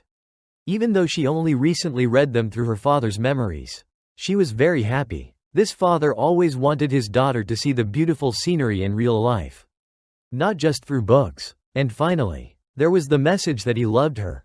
The time spent in the research lab with Vegapunk was also very interesting. So he invited Bonnie to come there for an adventure once she recovered. In the 2 years before he became a cyborg, Kuma tried to go to all the distant places in the world to explore. Even if everyone called him a tyrant, Bonnie still loved her father very much. And he was the kindest and most wonderful person in the world. The Marines were currently gathering forces to rescue Saint Saturn, and immediately after, his power erupted, blowing everyone away. He was extremely angry at being punched by Kuma. And Sanji's group was worried because they thought they had already defeated him. The opponent then jumped out of the rubble with serious injuries. And Franky was surprised that Kuma's attack was effective. Saturn asked Vegapunk what was going on. Had he secretly influenced Kuma's body? The doctor didn't know how to explain it, saying it was the power of love. The opponent heard this and considered it a bug. The dark power then helped him regenerate his body as if nothing had happened. Facing an enemy of this caliber made Sanji worried. But as soon as the opponent targeted Kuma, he rushed out to help. The Straw Hat Pirates had been helped a lot by Kuma, so this was the time to repay him. Franky was about to fire a laser when Admiral Kizaru intervened. He praised them for developing so much and wanted to see if that growth could stop him. Although Franky managed to shoot through Saturn, he was also defeated. Bonnie ran over and asked the doctor to save her father because he couldn't move right now. Vegapunk asked Atlas to carry their friend away while they stayed to hold them off. Sanji and Franky also intended to stay but were sent away by the scientist so he could handle it himself. Admiral Kizaru wanted to end this here. The old friend felt that Kizaru was truly pitiful, recalling the time they spent together playing happily. This admiral admitted that he was indeed pitiful for not being able to cry, thinking it would have been better if he had worn dark sunglasses today. Outside, the warships had received orders to punish those who challenged the world government. This island was considered a threat, so everything would be burned down just like Ohara. Saint Saturn declared that those who study the world's secrets, those who carry the bloodline of a vanished race, those who awaken the ancient god, this island is where all that he declared converges, so it must be destroyed. The Buster Call Order has been activated, and all naval warships off the coast are ready to fire. Dr. Vegapunk asked Saint Saturn to revoke that order, because this place is the future of humanity. Sanji's group was trying to get Kuma to hide, and Bonnie was very sad to see her father unable to move. Her eyes began to tear up, feeling sorry for her father. Returning to Vegapunk's negotiation, even though he said Egghead was the future of humanity, the other party still disagreed. A subordinate came to invite the two leaders back to the ship because it was very dangerous here. But the old man said that he and Kizaru would stay here until the very end. After preparing for the bombardment, they should immediately open fire. The vice admirals hesitated upon hearing this but were dismissed by Admiral Kizaru. Dr. Vegapunk thought that if only he died, everything would end, so why destroy this island? Egghead stores many of the latest research achievements from all fields. If it is destroyed, humanity's scientific progress will regress by 100 years. His old friend turned to Kizaru for help, but Kizaru looked sad and just turned away. Unable to help, Saturn asked if Dr. Vegapunk was hiding anything else from the world government, or if he was secretly creating something troublesome. If so, he didn't need progress that carried rebellious ideas. The genius scientist bowed his head and begged one more time. Unexpectedly, the other person revealed that he had sent a fleet to destroy the ship that left the island yesterday, carrying all the scientists working there. The reason given was that there was someone on that ship who knew something about the Void Century. Hearing this, Dr. Vegapunk asked heartbrokenly why he did that. They knew nothing, they were all innocent people. Saturn blamed him for dragging them into this. Just like the people of Ohara, they were drawn into the desire to explore things from the past that no one was allowed to know. He angrily said that Vegapunk was foolish, so he should disappear forever with this island. Off the coast, all the soldiers were retreating from the island, everything was ready, so they could open fire immediately. As for Sanji, he was urging his teammates to quickly go to the rendezvous point. While Vegapunk was stalling for time, they had to seize this opportunity. Bonnie asked what about him, and Sanji smiled and replied, "Don't worry, I'll go there and bring the doctor along." Franky also relied entirely on him and wished him good luck. The young man quickly contacted Nami's group to ask about the situation there. Everyone seemed to have reached the back gate. Nami was shocked to learn that the Marines had activated the Buster Call Order. Their crew had faced it countless times, So Usopp and Chopper were very scared. Robin was seriously injured but quite worried about the others. She wanted to do something to help but couldn't. Chopper saw this and advised his friend not to do anything but to rest. Nami asked about the captain and learned that he hadn't been seen yet. However, Sanji guessed that Luffy would be fine. The important thing was to find a way to escape here immediately. Currently, Zoro was still holding off Lucci and couldn't return. So Jinbei also had to go there to help, because if he left him alone, he would definitely get lost. Brook was currently helping Lilith move the Sunny. Their original plan had fallen apart because Vegaforce 01 had been destroyed by Kizaru. Fortunately, their musician had another idea. With his ability, he froze the surface of the clouds so that the ship could glide smoothly. The girl praised the skeleton for being so good. With this method, they would reach the back entrance soon.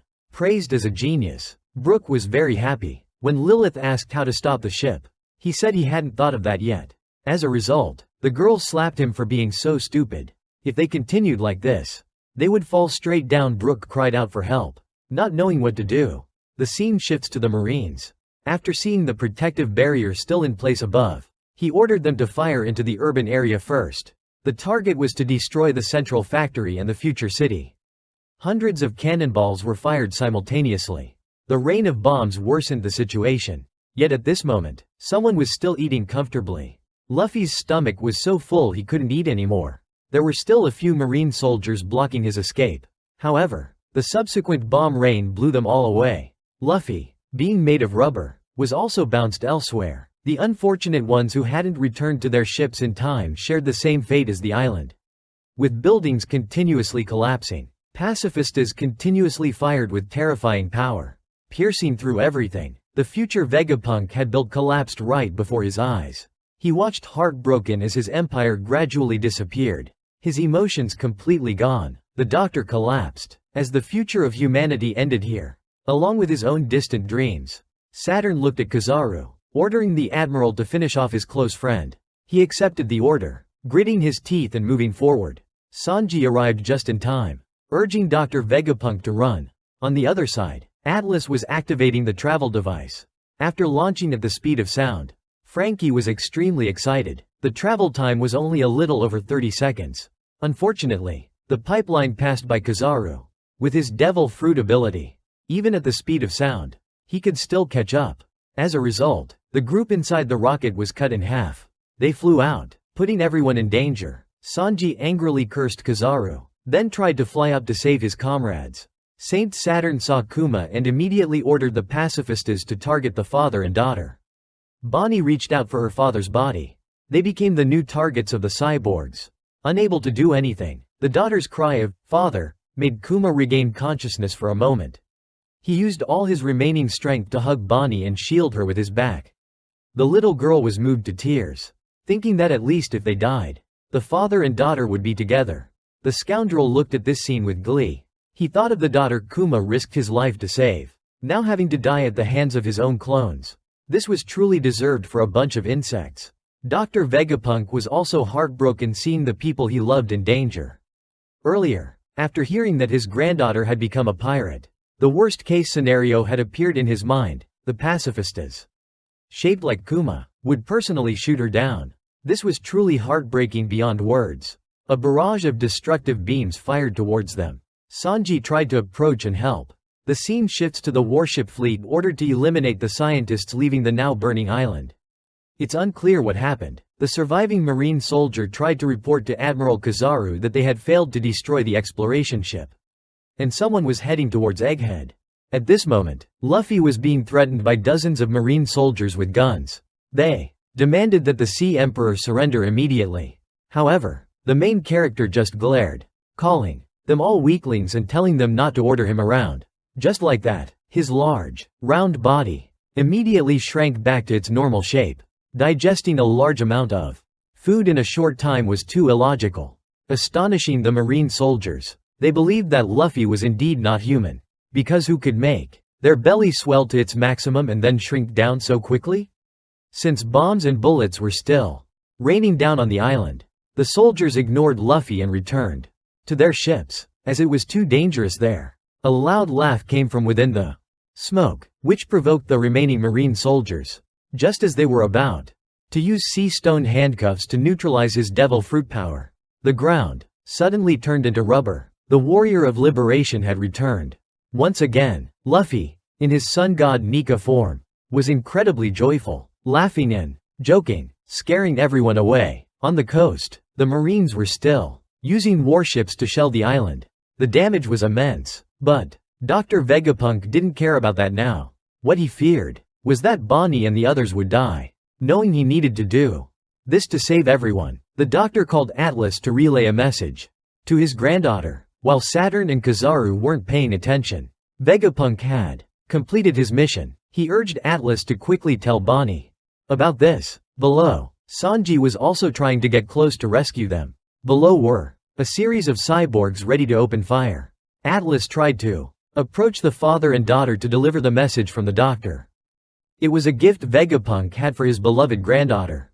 Understanding everything, Bonnie looked at her father, then turned around and shouted loudly for the pacifistas below to hear. She told them not to shoot Dad, and to help them escape this island. Upon hearing that command, all the cyborgs immediately stopped and turned to aim at the marine warships. This was a huge shock that left the other side no time to react. Just like that, many warships were shot down in an instant. Perhaps this was the final mission of the pacifistas when they were created by Dr. Vegapunk. The damage to the Marines was immense. The only thing he worried about ultimately did not come true. The years Bonnie and her father lived in the laboratory. From that moment, the doctor had foreseen that the future would become like this. What could be more terrifying than being killed by one's own beloved father? To prevent Kuma from harming his own daughter, Vegapunk programmed a special command into all Kuma-like units that only he knew, even if they received orders from the government, or even if the world turned its back on the father and daughter. The Kuma-shaped pacifistas would forever stay with Bonnie and protect her. This was his own selfish wish, and the consequence of this action was being stabbed through the chest by Saturn. The doctor had foreseen the consequences but still accepted it. Witnessing that scene, everyone was worried, but the danger had not disappeared. Kizaru had been ordered to eliminate everyone above. With the speed of light, he flew towards the father and daughter to attack. Just like that, everyone was hit. Sanji tried to counterattack but it was useless. Kizaru approached Bonnie and told her not to worry. He would finish it quickly so she wouldn't feel any pain. At the most critical moment, the laugh of the warrior of liberation rang out. In the very next second, a giant, reinforced fist punched the Marine Admiral far away. The girl knew it was Straw Hat Luffy, but she had no idea where he was. After eating his fill, he had enough strength. Just like that, the entire island was transformed into highly elastic rubber. The building swayed to the joyful laughter coming from the main character. Saint Saturn poked the ground with his staff, realizing that everything here now had the properties of rubber. The warrior also approached, thinking this game was starting to get fun thanks to Luffy's special ability. The group of friends were unharmed after falling from the sky, but they still faced a formidable enemy they couldn't defeat. Their only hope at this point was probably Luffy himself. Outside in the sea, the pacifistas were still firing at warships, and the Marines were trying their best to stop the biological robots. Admiral Kizaru, after being knocked away by the main character, was dazed and unable to get up. Bonnie saw Dr. Vegapunk lying on the ground and immediately ran to check on him. He was still alive, so his granddaughter urged him to quickly get up and run. Their enemy advised them not to resist in vain. However, at this moment, Luffy arrived, making the buildings shake. The old man called him a troublesome brat. The drums of liberation that Luffy created once again awakened the giant robot on the island. This rhythm also helped Bonnie start to realize something. Back when the father and daughter were still at the church, they often talked about Nika, the legendary warrior. Kuma really wanted to become a hero to save the oppressed and suffering. His daughter also asked if he would come to save her, and he said of course. So, the father and daughter danced to the rhythm of liberation that Kuma knew. Legend says that Nika will come with laughter and move to this rhythm. The drums of liberation grew louder and louder. Bonnie intently looked at Luffy's current appearance.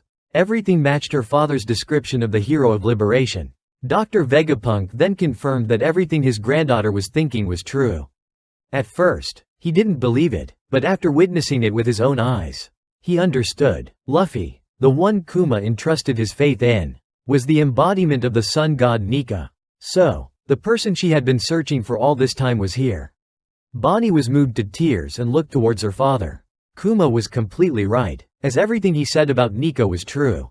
A hero who would powerfully change this world. Currently, the order to destroy this island was no longer effective, because out there, many people had been waiting for Nika for centuries. At the same time, a giant ship was approaching from the sea. They realized that the battle had begun, and as the newspapers had reported, both of them were here. The Marines then continued to receive bad news, that a giant ship was approaching from behind. Seeing that symbol, a vice admiral had to send an alarm to all warships that the giants were coming. This was completely unexpected because everyone thought the two people on that ship had disbanded 100 years ago. The only thing that could make them present here was Luffy. So the Marines fired cannons at the giant ship. However, their firepower was too weak to cause any damage. To answer the question of why Dorry and Brogy were here, the two giant warriors jumped down, submerging the marine ship. They laughed and unleashed powerful slashes, threatening the small people below. Of course, both of them were here at Luffy's call. Or rather, the Sun Gods. The giant pirate crew officially landed on the island. With their colossal bodies, Dorry and Brogy sent the Marines fleeing in terror. The large axe struck directly down onto the warship below their feet, shattering everything into many pieces. The giants began to shout, calling for the remaining members to come to the island to help Luffy. With just one jump, the two giants reached the mainland, followed by familiar figures who crushed everything in their path with a large ship. Oimo and Kashi were assigned by the captain to defeat all the troublesome marine ships. Dorry reminded everyone to be careful and spread out to eliminate anyone who dared to touch the Straw Hat Pirates. Hearing this, everyone laughed loudly to boost their morale. Just like that, they coordinated to destroy all nearby warships. The Marines could only scream in despair, unable to do anything, announcing that the legendary giant pirate crew had arrived. The leaders were Brogy and Dorry. At this moment, the Marines still didn't know why they were here at this crucial moment. Warships from afar tried to fire cannons, but failed. With the giants' bravery, they continuously destroyed warships without any difficulty. At this time, Usopp, from above, discovered that his old friends had come to help and was moved to tears. He asked why the great lords had come.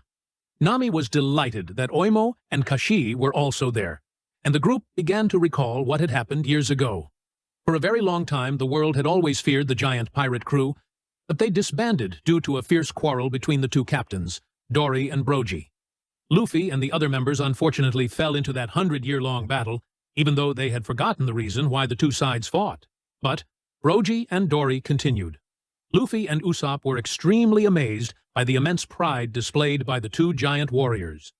This motivated Usopp, who said, "This is exactly what I want to become, a brave warrior of the sea." And on another island, the Straw Hat Pirates met Oimo and Kashi, who wanted to know news about their captain. After that, everyone became friends, and now, when everyone was in danger, these friends came to help. Perhaps the giant pirate crew had heard some news, which is why they rushed here. This incident is an attack related to the government. The next day, it will surely be published in the newspaper. Although the news will be written in a way that benefits the government, it will still be enough to create a major shocking event. Usopp was also sure that the great lords would not come to fight, but to save them. So they also had to speed up the plan. Nami contacted Brook to ask how he was, and only heard the other girls scream. Brook reassured her not to worry. He would be there soon, with the Sunny. Although he still didn't know how to stop, he was very confident in his luck, advising Lilith that rushing wouldn't help. She was afraid that if they continued like this, they would crash into the barrier and explode. She contacted Nami again for help because she would pass by them. Elsewhere, Zoro and Lucci were still fighting without a clear winner. The situation was becoming more chaotic than ever, so Jinbei reminded the crew's swordsmen to end the fight quickly. After fighting for a while, Zoro was also out of breath from exhaustion, saying Lucci was truly stubborn. While he himself was in a hurry, the opponent said that only the final winner had the right to say that. The two sides continued to clash. Lucci reminded Zoro that he was making his teammates wait to distract him. Martial arts versus swordsmanship, but because the other person possessed an animal-type devil fruit, his stamina was far superior. Thus, Zoro was pushed back. The opponent knew the personalities of the Straw Hat crew members, which was that they wouldn't abandon anyone, so he simply needed to stall for time to win. Because that way, the other members would be stuck here. Hearing this, our swordsman replied that he was not the one to decide how long this battle would last. So don't be overconfident. Returning to the coast now not only means facing a giant pirate crew, but the Navy is still suffering heavy losses from the biological robots. About 30 small warships have been sunk, and the number is still increasing. There's no other way. The Vice Admiral of the Navy ordered the large ships to target the pacifistas to reduce the damage. Although it's still unknown why the biological robots rebelled, the top priority is still to preserve the Navy's forces. Nearby, despite the extremely intense battle, 2 other powerful figures were leisurely strolling. It had been a long time since they had participated in such a large battle, so they were quite excited. The sniper friend thought this was definitely a battle that could change the fate of the world. Returning to Bonnie, who was now looking at the image of the Sun God Nika. Every movement, every sound that Luffy made impressed her. She had always been looking for the warrior of liberation, and now that person had appeared, seeing her friend crying. Luffy asked if something was sad. Bonnie called Luffy an idiot. Of course she had to cry because she had always been looking for him. Luffy laughed and said that he had always been there with her all this time. She said that before she didn't know Luffy was the Sun God Nika. In fact, Luffy didn't even know what Nika was, and asked why she wanted to find him. Bonnie replied that she always wanted to be able to throw a powerful rubber punch like him. Hearing that, Luffy remembered that this friend had also used a similar move earlier. He criticized that punch as being very weak. Hearing that, Bonnie asked Luffy to demonstrate, to throw a powerful punch toward Saturn to avenge Vegapunk. He looked at the scientist and realized there was a large hole in his chest. Shocked, Luffy's eyes popped out. Their enemy had not yet acted, but declared that the insects would not be able to do anything to him. Luffy didn't think so, and when Bonnie asked him to take her and everyone off this island, Luffy agreed. By the way, he wanted to show Bonnie what a powerful punch was like. Conqueror's haki began to emanate, making Saturn worried. He continued to use his gaze to make Luffy unconscious, but this time he endured it. He laughed and charged, then used 2 giant fists to continuously punch Saturn in the face. He couldn't resist, and could only endure the damage Luffy inflicted. Bonnie witnessed this scene with great satisfaction. The words Kuma once said about Nika appeared in her mind. The actions of the warrior of liberation moved her soul. Nika was considered a legend, but that father had told his daughter that the warrior of liberation would make everyone laugh to the rhythm of liberation. And if the hero could change this world powerfully, Kuma believed it was Luffy. High above, our captain was still throwing a series of powerful punches at his opponent. As a result, Saturn couldn't bear it, and was sent flying through the buildings. Luffy laughed gleefully after those punches. Thanks to him, their group had time to escape. Atlas urged everyone to hurry up and go. Frankie also called Bonnie, but she was worried about Dr. Vegapunk. He said he was also a medical expert, so he knew his current condition well. So, don't worry, and run first. Suddenly Kizaru's voice rang out, saying that whether he moved or not, he would die anyway. Before everyone could react, this admiral shot a beam of light directly at them. Fortunately, Sanji stepped forward to block it, surprising the opponent. Frankie's jaw dropped, and he exclaimed that it was a laser beam, and yet he could still kick it away. His friend said that it didn't matter to him. His love would definitely be stronger than light. Hearing this, Kizaru found it funny, and wondered if there was something wrong with Sanji's head. Frankie was assigned the task of protecting Bonnie and not letting her get hurt. Vegapunk continued to urge his granddaughter to leave the island with Kuma. They could now hover close to the ground, allowing them to move quite quickly. Luffy then praised his crewmate, saying Sanji was amazing. The Marine Admiral said he would lose face if he couldn't bring back their heads. Sanji lit a cigarette and chuckled, saying that in that case, he just needed to write an apology letter to Marine headquarters. Meanwhile, St. Saturn unexpectedly encountered 2 members of the Blackbeard pirates. Devon had eaten the mythical 9-tailed fox devil fruit. Seizing the opportunity, she approached and touched Saturn's body with one hand, saying the mission was complete. Van Augur, on the other hand, had eaten the warp fruit. When asked about being one of the dangerous prisoners on level 6, yet serving someone else, Devon said Captain Teach was special. The old man also knew that Blackbeard's bloodline was very special, coupled with the strange actions of this pirate crew. Saturn wanted to know what they truly wanted. Van Augur said it was the world.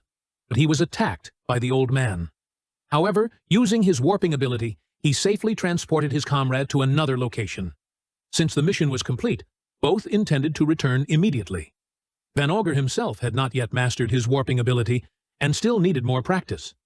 Suddenly, a familiar face appeared, crying with joy at having found the two. Caribou couldn't believe he met them here and asked to join the crew, saying he set sail with the same hope as that person, and his dream was to become one of Blackbeard's subordinates. So he begged the two to take him with them. Caribou cried, saying he had a secret that Mr. Teach would surely want to know. He believed that if he were introduced to the captain, both their statuses would be elevated. However, Van Augur didn't believe him, and directly threatened him with a gun. Caribou, terrified, begged, saying he wasn't an enemy, so they shouldn't shoot him. He cried out that fate had brought them together in this place, asking if they thought so too. As for him, he was very sure, so he begged them to listen. Devon felt that the man in front of them was truly incomprehensible, while Van Augur knew clearly that the opponent was Caribou. Although they were both pirates, this island belonged to the world government, and the appearance of a stranger was not worth trusting. Caribou begged them not to kill him because he was not a subordinate of the Marines at all, and if they killed him here, Captain Teach would crush their heads. This threat made the other two feel confused, asking for a clear explanation of why. The suspect then revealed that he had important information that others didn't know. Devon felt it was absurd just hearing it. What important information could a mere incompetent pirate have? Caribou continued to assert that if they killed him, they would regret it for the rest of their lives, because he possessed information powerful enough to shake the entire world. He hoped they would understand and take him to meet Captain Teach, as it would be mutually beneficial. He secretly thought about what he had accidentally learned. These were ancient weapons named after gods that had existed since ancient times, one of which was Poseidon, held by the mermaid princess Shirahoshi, and another was Pluton, deep underground in Wano. These terrifying ancient weapons were said to be powers capable of destroying the entire world. The Straw Hat Pirates, and he were the only ones in the world who knew the exact locations of both of these destructive weapons. Looking at Caribou's confident expression, the sniper asked him to reveal the secret now, but he refused. "Only when I meet Captain Teach will I provide all the information I have. He will surely be delighted." Back on the beach, the Marines still didn't know how to deal with the biological robots. Although some pacifistas had been taken down, there were still many left. The Marine warships were shot down one after another, and each time they fired back, the bubble shields of the biological robots activated, blocking all damage.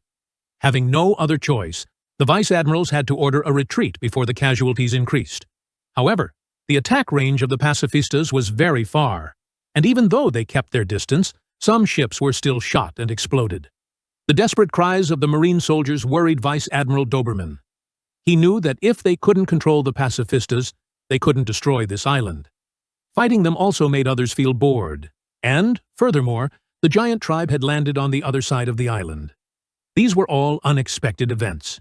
Since Dr. Vegapunk was the one who gave the pirates control of the pacifistas, the Marines had even more reason to destroy this place. The crime of betraying the world government was a very serious crime that needed to be dealt with strictly. First, they wanted to regain control of the biological robots, and that could be done by eliminating Bonnie. Many vice admirals were ordered to go ashore and search for her. At this very moment, Frankie and Bonnie were being pursued by Vice Admiral Tosa. Although they were flying at high speed, the old man could still catch up. Atlas asked Frankie to use all his strength to shake him off, but due to the excessive speed, it was very difficult to control. He tried to weave through the trees, while Tosa used his muscular strength to cut them all down. Witnessing this scene, the two were extremely worried. Bonnie warned that he was about to do something. The Vice Admiral tensed his arms to unleash a special move towards Bonnie. However, before he could get close, the giant tribe arrived and intercepted him. With just one blow, the Vice Admiral was flattened. The Frankie group looked up and were terrified by the giants. As a latecomer, he had no idea who Dorry and Brogy were. The young girl screamed in fear, as it was her first time seeing someone so huge. Frankie thought they were enemies, but that wasn't the case. Their friend asked who they were, And although they had studied the new Straw Hat members through their bounties, they didn't recognize anyone. Dorry said, "We're here to find Luffy and the others." Frankie happily replied, "He's our captain." When asked if they wanted to fight Luffy, they said no.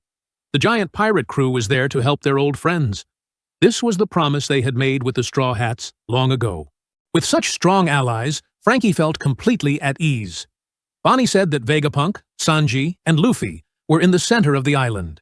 Hearing those names made Brogy feel nostalgic. Of course, they would save Vegapunk, as he was the person the scholar had mentioned. So, the giants took Kuma onto the ship for treatment. The others would head to the center of the island to help Luffy. Outside, the vice admirals were losing patience as Tosa's communication was cut off. The remaining ones were forced to seek out the giant's ship for an opportunity. Many years ago, Dal had a giant as a boss, and he was very strong, so the members of the giant pirate crew could not be underestimated. The Frankie group was being taken to safety. He said that the remaining crew members were in the laboratory in the clouds. Back to St. Saturn, who was now panting, his entire body suddenly transformed, becoming stronger and larger. Luffy went to Vegapunk and asked if he was okay. The doctor's heart was being measured by advanced equipment in the laboratory, and it was weakening by the second. Conversely, their enemy was becoming more terrifying. Wherever Saturn went, poison spread, to the point where the ground melted. Luffy realized that if he took Dr. Vegapunk away now, he would bleed to death. Admiral Kizaru felt things had gone too far, and being constantly obstructed by Sanji annoyed him. Conversely, Sanji asked the opponent not to block their way anymore. At this moment, Saturn's ugly form attracted them. He was extremely angry that he still couldn't eliminate Luffy, who was still sitting there talking with Vegapunk. He said that they had promised to take him away from here. However, he knew he wouldn't live much longer, so he asked Luffy to leave. He also wanted to tell Bonnie about her power when she got a little older, saying that her life would definitely be in danger. So, he hoped Luffy could protect Bonnie. Sanji stood before the enemy and felt that he was completely different from a human, from his insane eyes to his monstrous appearance. Saturn looked towards Luffy to find an opportunity to attack. Sanji also warned him and immediately carried Vegapunk to another place. He knew the doctor would be in a lot of pain, but had to endure a little longer. The main character, seeing his comrades in danger, actively attracted attention. By clapping his hands loudly to create sound, he laughed and said, "I'm here to provoke the monster." Saturn, provoked, turned to target Luffy. However, he easily dodged the attack and simultaneously asked Sanji to take Dr. Vegapunk first and not to worry if he was in pain while moving. Following that advice from the captain, Sanji turned and ran, but Saturn chased him. The main character appeared in front of him again to provoke him. He said, "You will never be able to catch us." He even slapped his butt like a child. Extremely angry, Saturn attacked wildly, but not a single blow hit Luffy. He dodged very well, treating this battle as a simple game. As for Dr. Vegapunk, he now asked to be put down. Sanji continued to run, but Kizaru appeared and blocked his way. He was kicked away, unable to do anything. Vegapunk was pierced through the body by his old friend using devil fruit powers. After the act, the Marine Admiral felt very sad, but could not disobey orders from his superiors. Sanji was also shocked to see Dr. Vegapunk like this.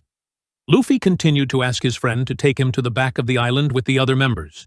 This time, Kizaru did not stop them, but just stood there, holding his sadness within. Luffy angrily transformed his body to become huge, and even Admiral Kizaru and Saint Saturn were held tightly by him, unable to move. Luffy said he would not let them chase his friends. Vegapunk, at this point, could no longer breathe. Looking at Luffy one last time, he smiled contentedly, and then his heart stopped beating.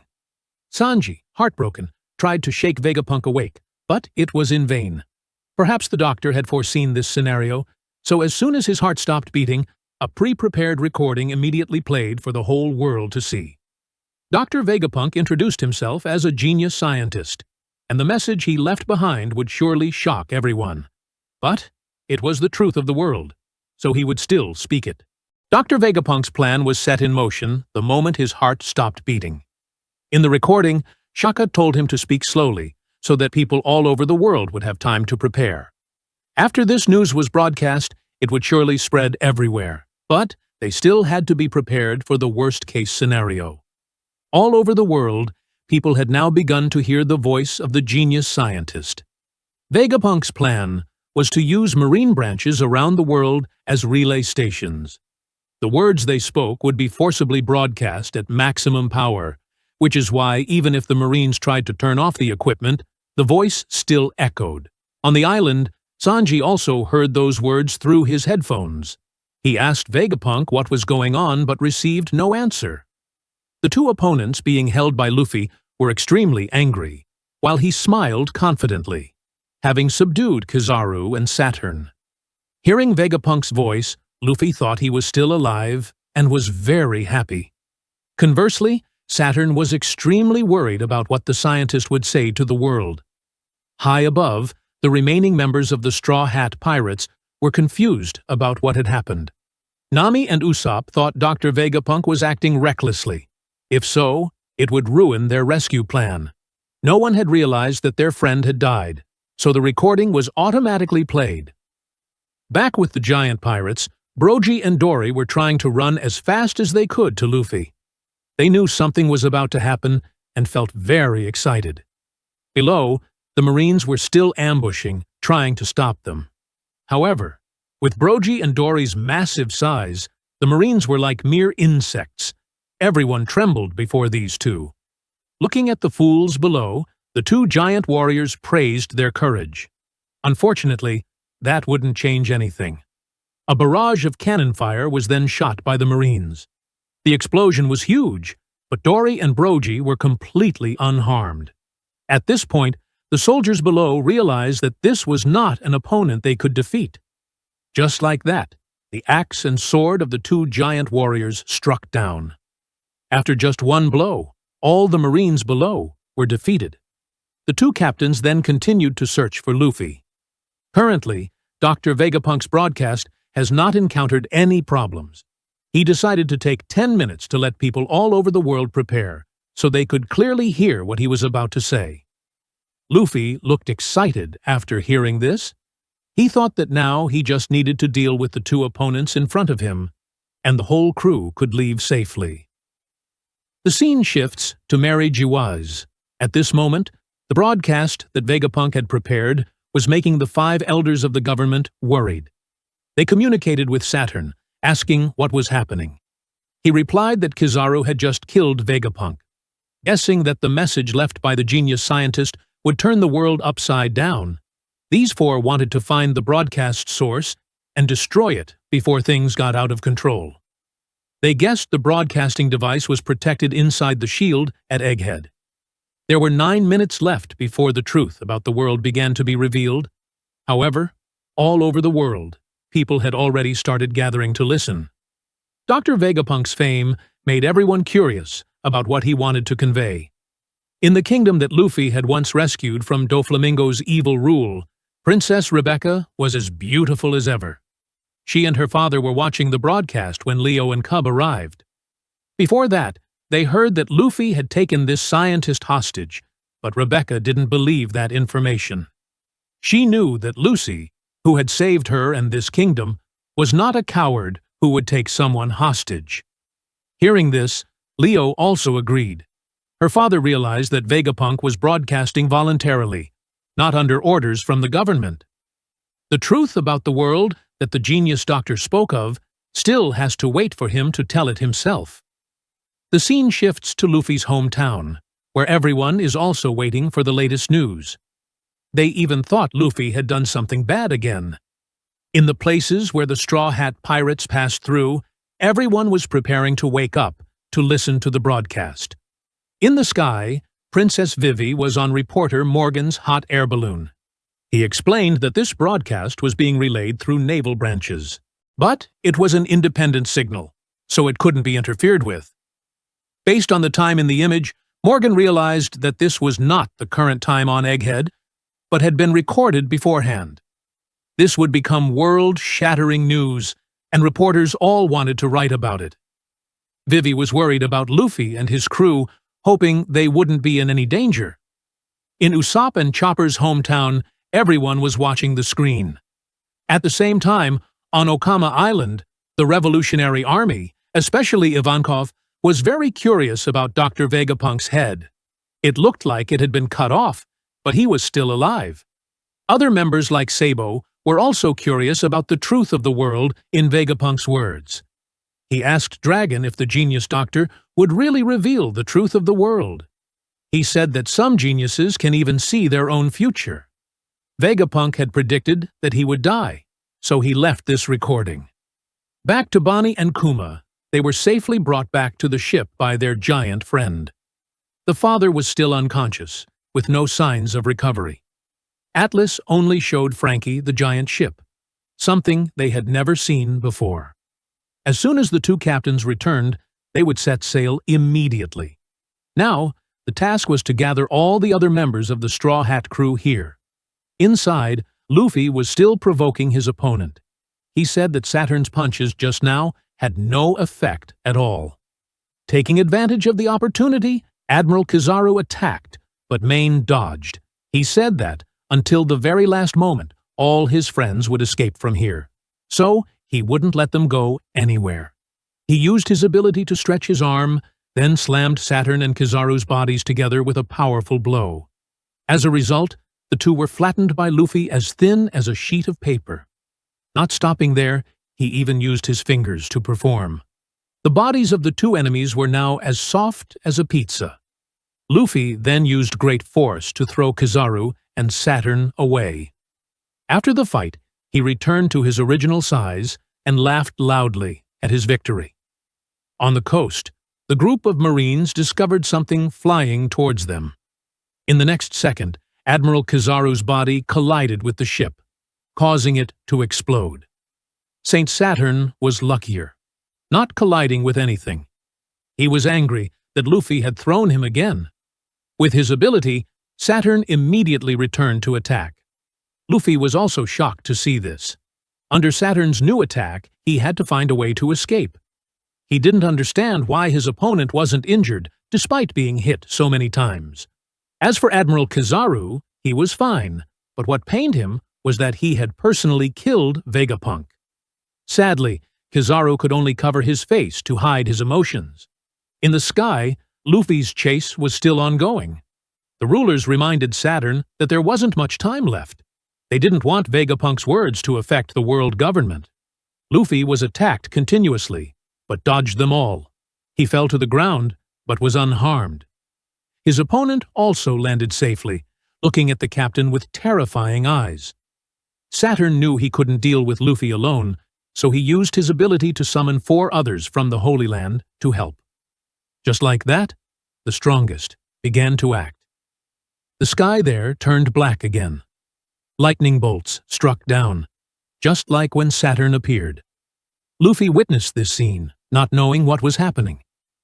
Sanji, nearby, looked worried about the captain. The Straw Hat Pirates' worst nightmare has begun. Out at sea, the Navy saw large lightning bolts striking the center of the island. Some soldiers witnessed it firsthand and believed the phenomenon was identical to how Saint Saturn had landed on the island earlier.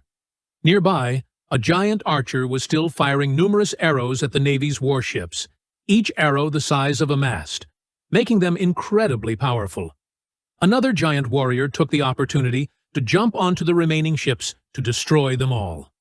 Inland, the group of giants was excitedly heading towards the center of the island, with dangerous lightning flashes before them, signaling that Luffy needed help. Even Frankie's group had to stop, worried about their friends. Luffy, at this moment, looked surprised, not understanding what had happened, as 4 extremely dangerous dark shadows appeared around him. Sanji exclaimed that something unusual was happening in this place, and therefore they had to leave as soon as possible. At this point, Dr. Vegapunk's recording was still ongoing, broadcast live from Mary Joy's, and it was known that no one could stop this live broadcast. However, the current appearance of the 4 leaders of the world government has put Egghead at risk of destruction. Saturn was continuously attacking Luffy, but he kept dodging. The dark shadows behind him began to reveal their true forms.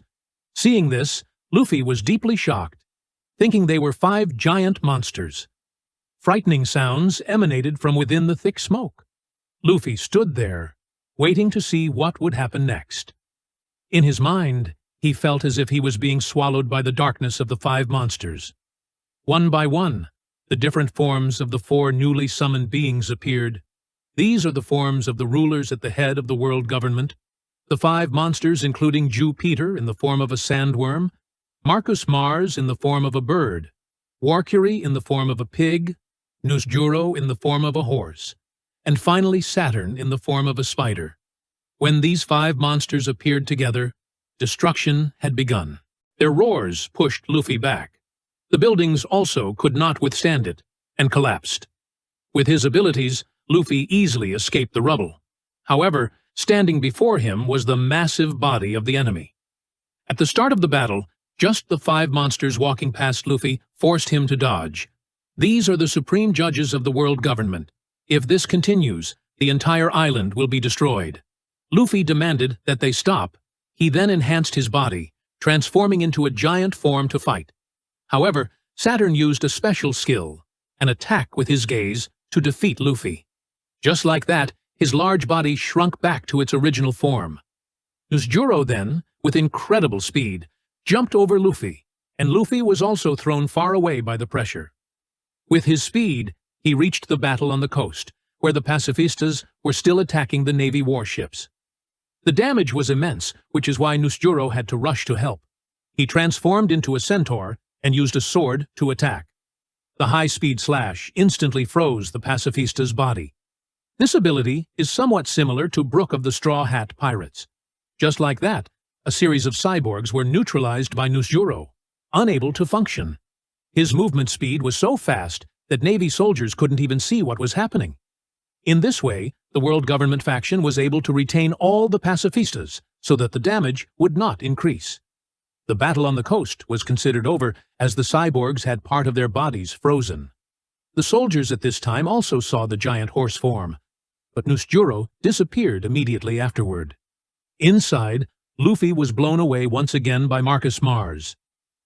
At the same time, Sanji had contacted Nami and Robin. He didn't know how to explain what was happening below, warning of a great danger approaching them. He asked them to escape immediately, and the giant bird also separated to do the same work as Nusjuro. The Marines were happy to regain the upper hand, as they could now avoid unnecessary battles with the cyborgs. The Vice Admiral ordered everyone to quickly find Bonnie and destroy the Straw Hat Pirates. Above, after flying to the shield, the giant bird let out a cry signaling that something bad was about to happen, and Sanji was also trying to run back to regroup with his teammates. He said that an extremely dangerous monster was flying towards them, so they should retreat immediately. Even Sanji had become a target of lightning attacks. Nami was worried that the remaining members had not yet arrived, and Usopp then heard a loud sound coming from behind him. Along with that was Lilith's scream, and Chopper wondered what was happening. Just then, their sunny ship rushed out, shocking the 3 friends, while Brook was still happily enjoying the thrill of the ship speeding away. Lilith begged someone to stop this. Back to Luffy's battle in his Sun God Nika form, Saturn began to feel annoyed as his opponent easily dodged his attacks. Seeing this, Jupiter stepped in to help, trying to swallow Luffy, but he still escaped. Luffy realized that his opponent was an earthworm that could hide underground, and because he couldn't predict where Jupiter would appear, he was thrown into the sky. Just like that, Luffy fell into the mouth of the giant monster. The scene then shifted to the beach, where only a few cyborgs were still active. However, they were soon defeated by Nusjuro, and the giant bird turned its body into fire and plunged straight into the protective shield to find Vegapunk's broadcast device and destroy it. Inside, Usopp still didn't realize this and contacted Sanji, saying that Brook and Lilith were temporarily there with them and the sunny ship.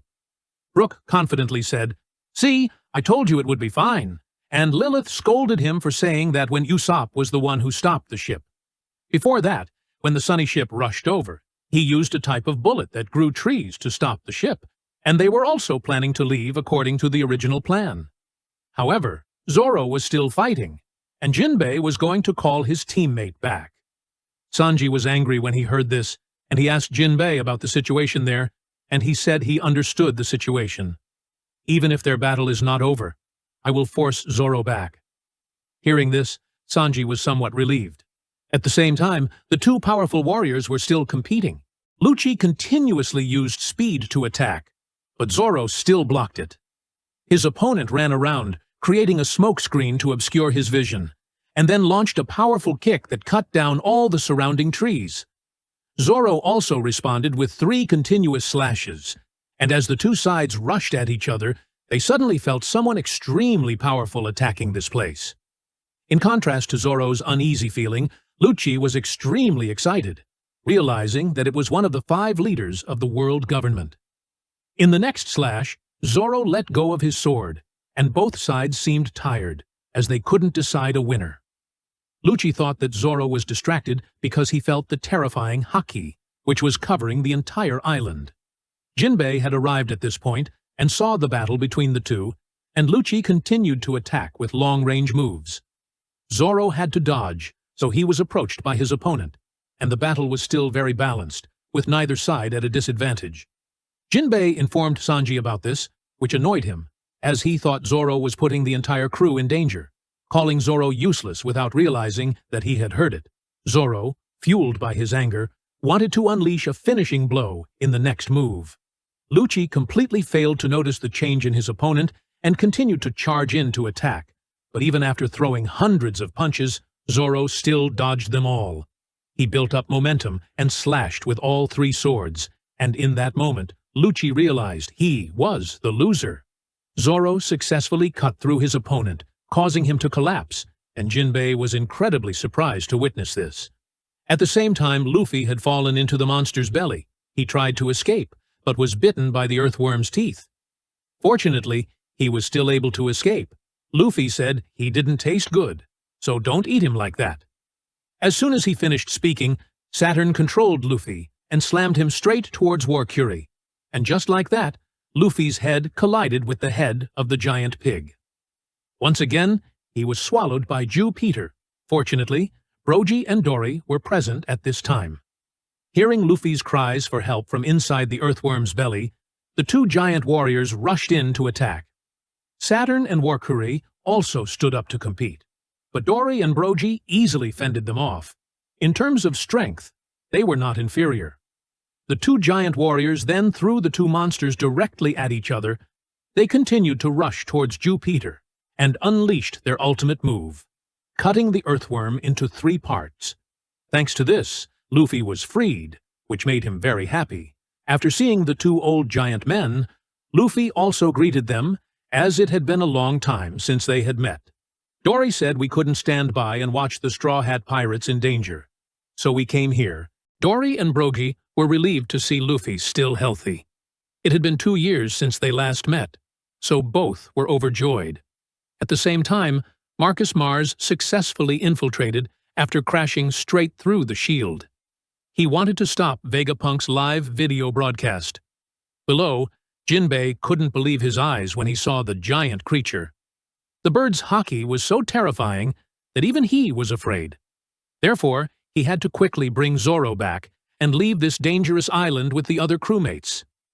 Jinbei asked Zoro to follow him, but he refused. Lucy, despite having 3 slashes, had not yet fallen.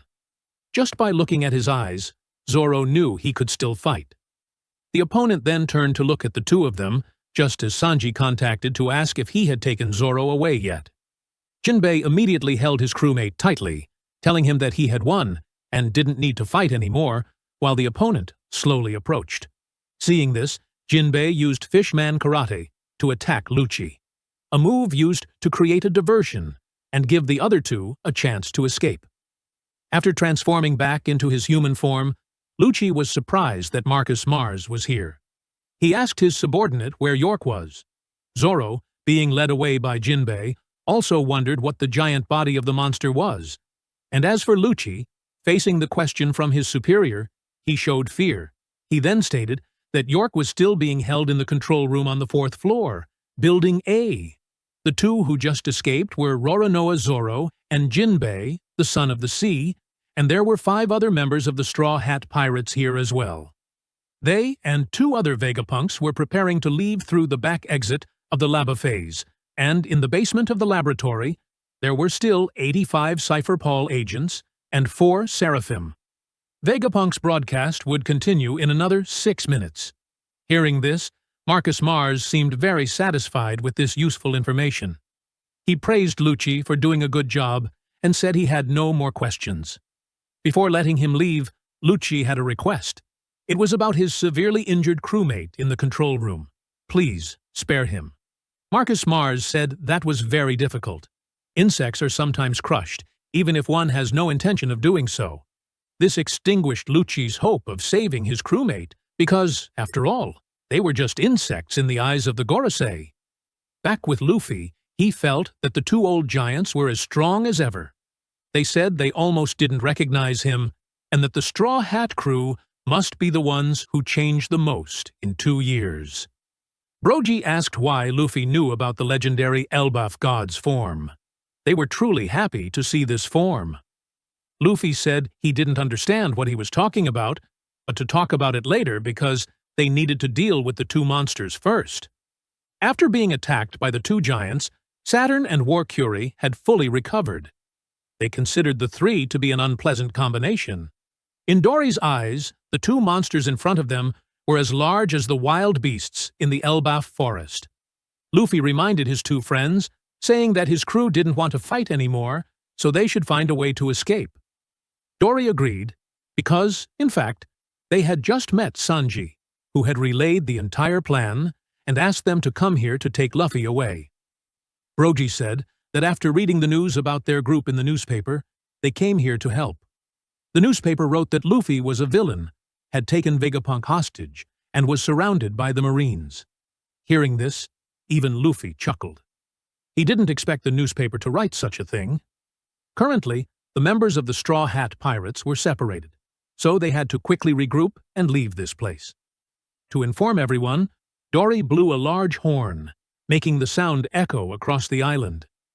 On the coastline, after hearing the horn, the other members of the giant pirate crew recognized it. Their captain had met Luffy, so there was no need to fight anymore. Before leaving, they also mocked the Marine soldiers below, saying that even if they attacked the Marine battleship, there would be no treasure to steal. Inside, Warcury was unhappy to realize that it was a signal to retreat, and he also wanted to issue a warning so that no one could escape. The giant pig snorted and roared, the deafening sound accompanied by haki power, forcing the 2 giants to use their shields to block. The entire island was shaking violently, and the weaker Marine soldiers were knocked unconscious by the haki. Even the giants were affected by this roar. Luffy, not hiding behind the giants' shields, bore the full brunt of the pressure Warcury created. His body began to stretch comically, to the point where his 2 eyes and the scar on his chest flew off his body. Witnessing this scene, Dorry and Brogy were so shocked they couldn't believe their eyes. Everything on Luffy had been blown away by the wind, leaving only his pants. He cried out, but showed no pain, asking his 2 friends to pick up his 2 eyes to put them back. Dorry immediately used his sword to catch the things Luffy dropped. He then retrieved everything and put them back on his body as if nothing had happened. Brogy asked if Luffy was okay. He just smiled and thanked them. Luffy said he was fine, then stretched his face like rubber to prove what he had just said. Dorry laughed loudly, thinking his body was very funny now, while Brogy admitted that Luffy was much stronger than before. And now they had to face the one who created the roar of Conqueror's haki before they could leave. Warcury looked at the 3 of them and called them insects. Luffy told his 2 friends that the one in front of them was an arrogant member of the world government. The opponent said that to ensure Luffy would not return to his original form, he would chop him into pieces. With that, he charged to attack, and Dorry and Brogy immediately had to use their shields to block. The pig's fangs had turned into sharp blades. If the 2 giants hadn't stood to block the attack, Luffy's body would have been cut into many pieces. When asked if they knew who the captain of the Straw Hat Pirates was, the 2 giants replied in unison that Luffy was their friend. Immediately after, they used their strength to knock the beast away. Saturn then stepped in to take over the attack position, saying he didn't care about the relationship between insects like them. He wanted to erase Luffy from world history forever.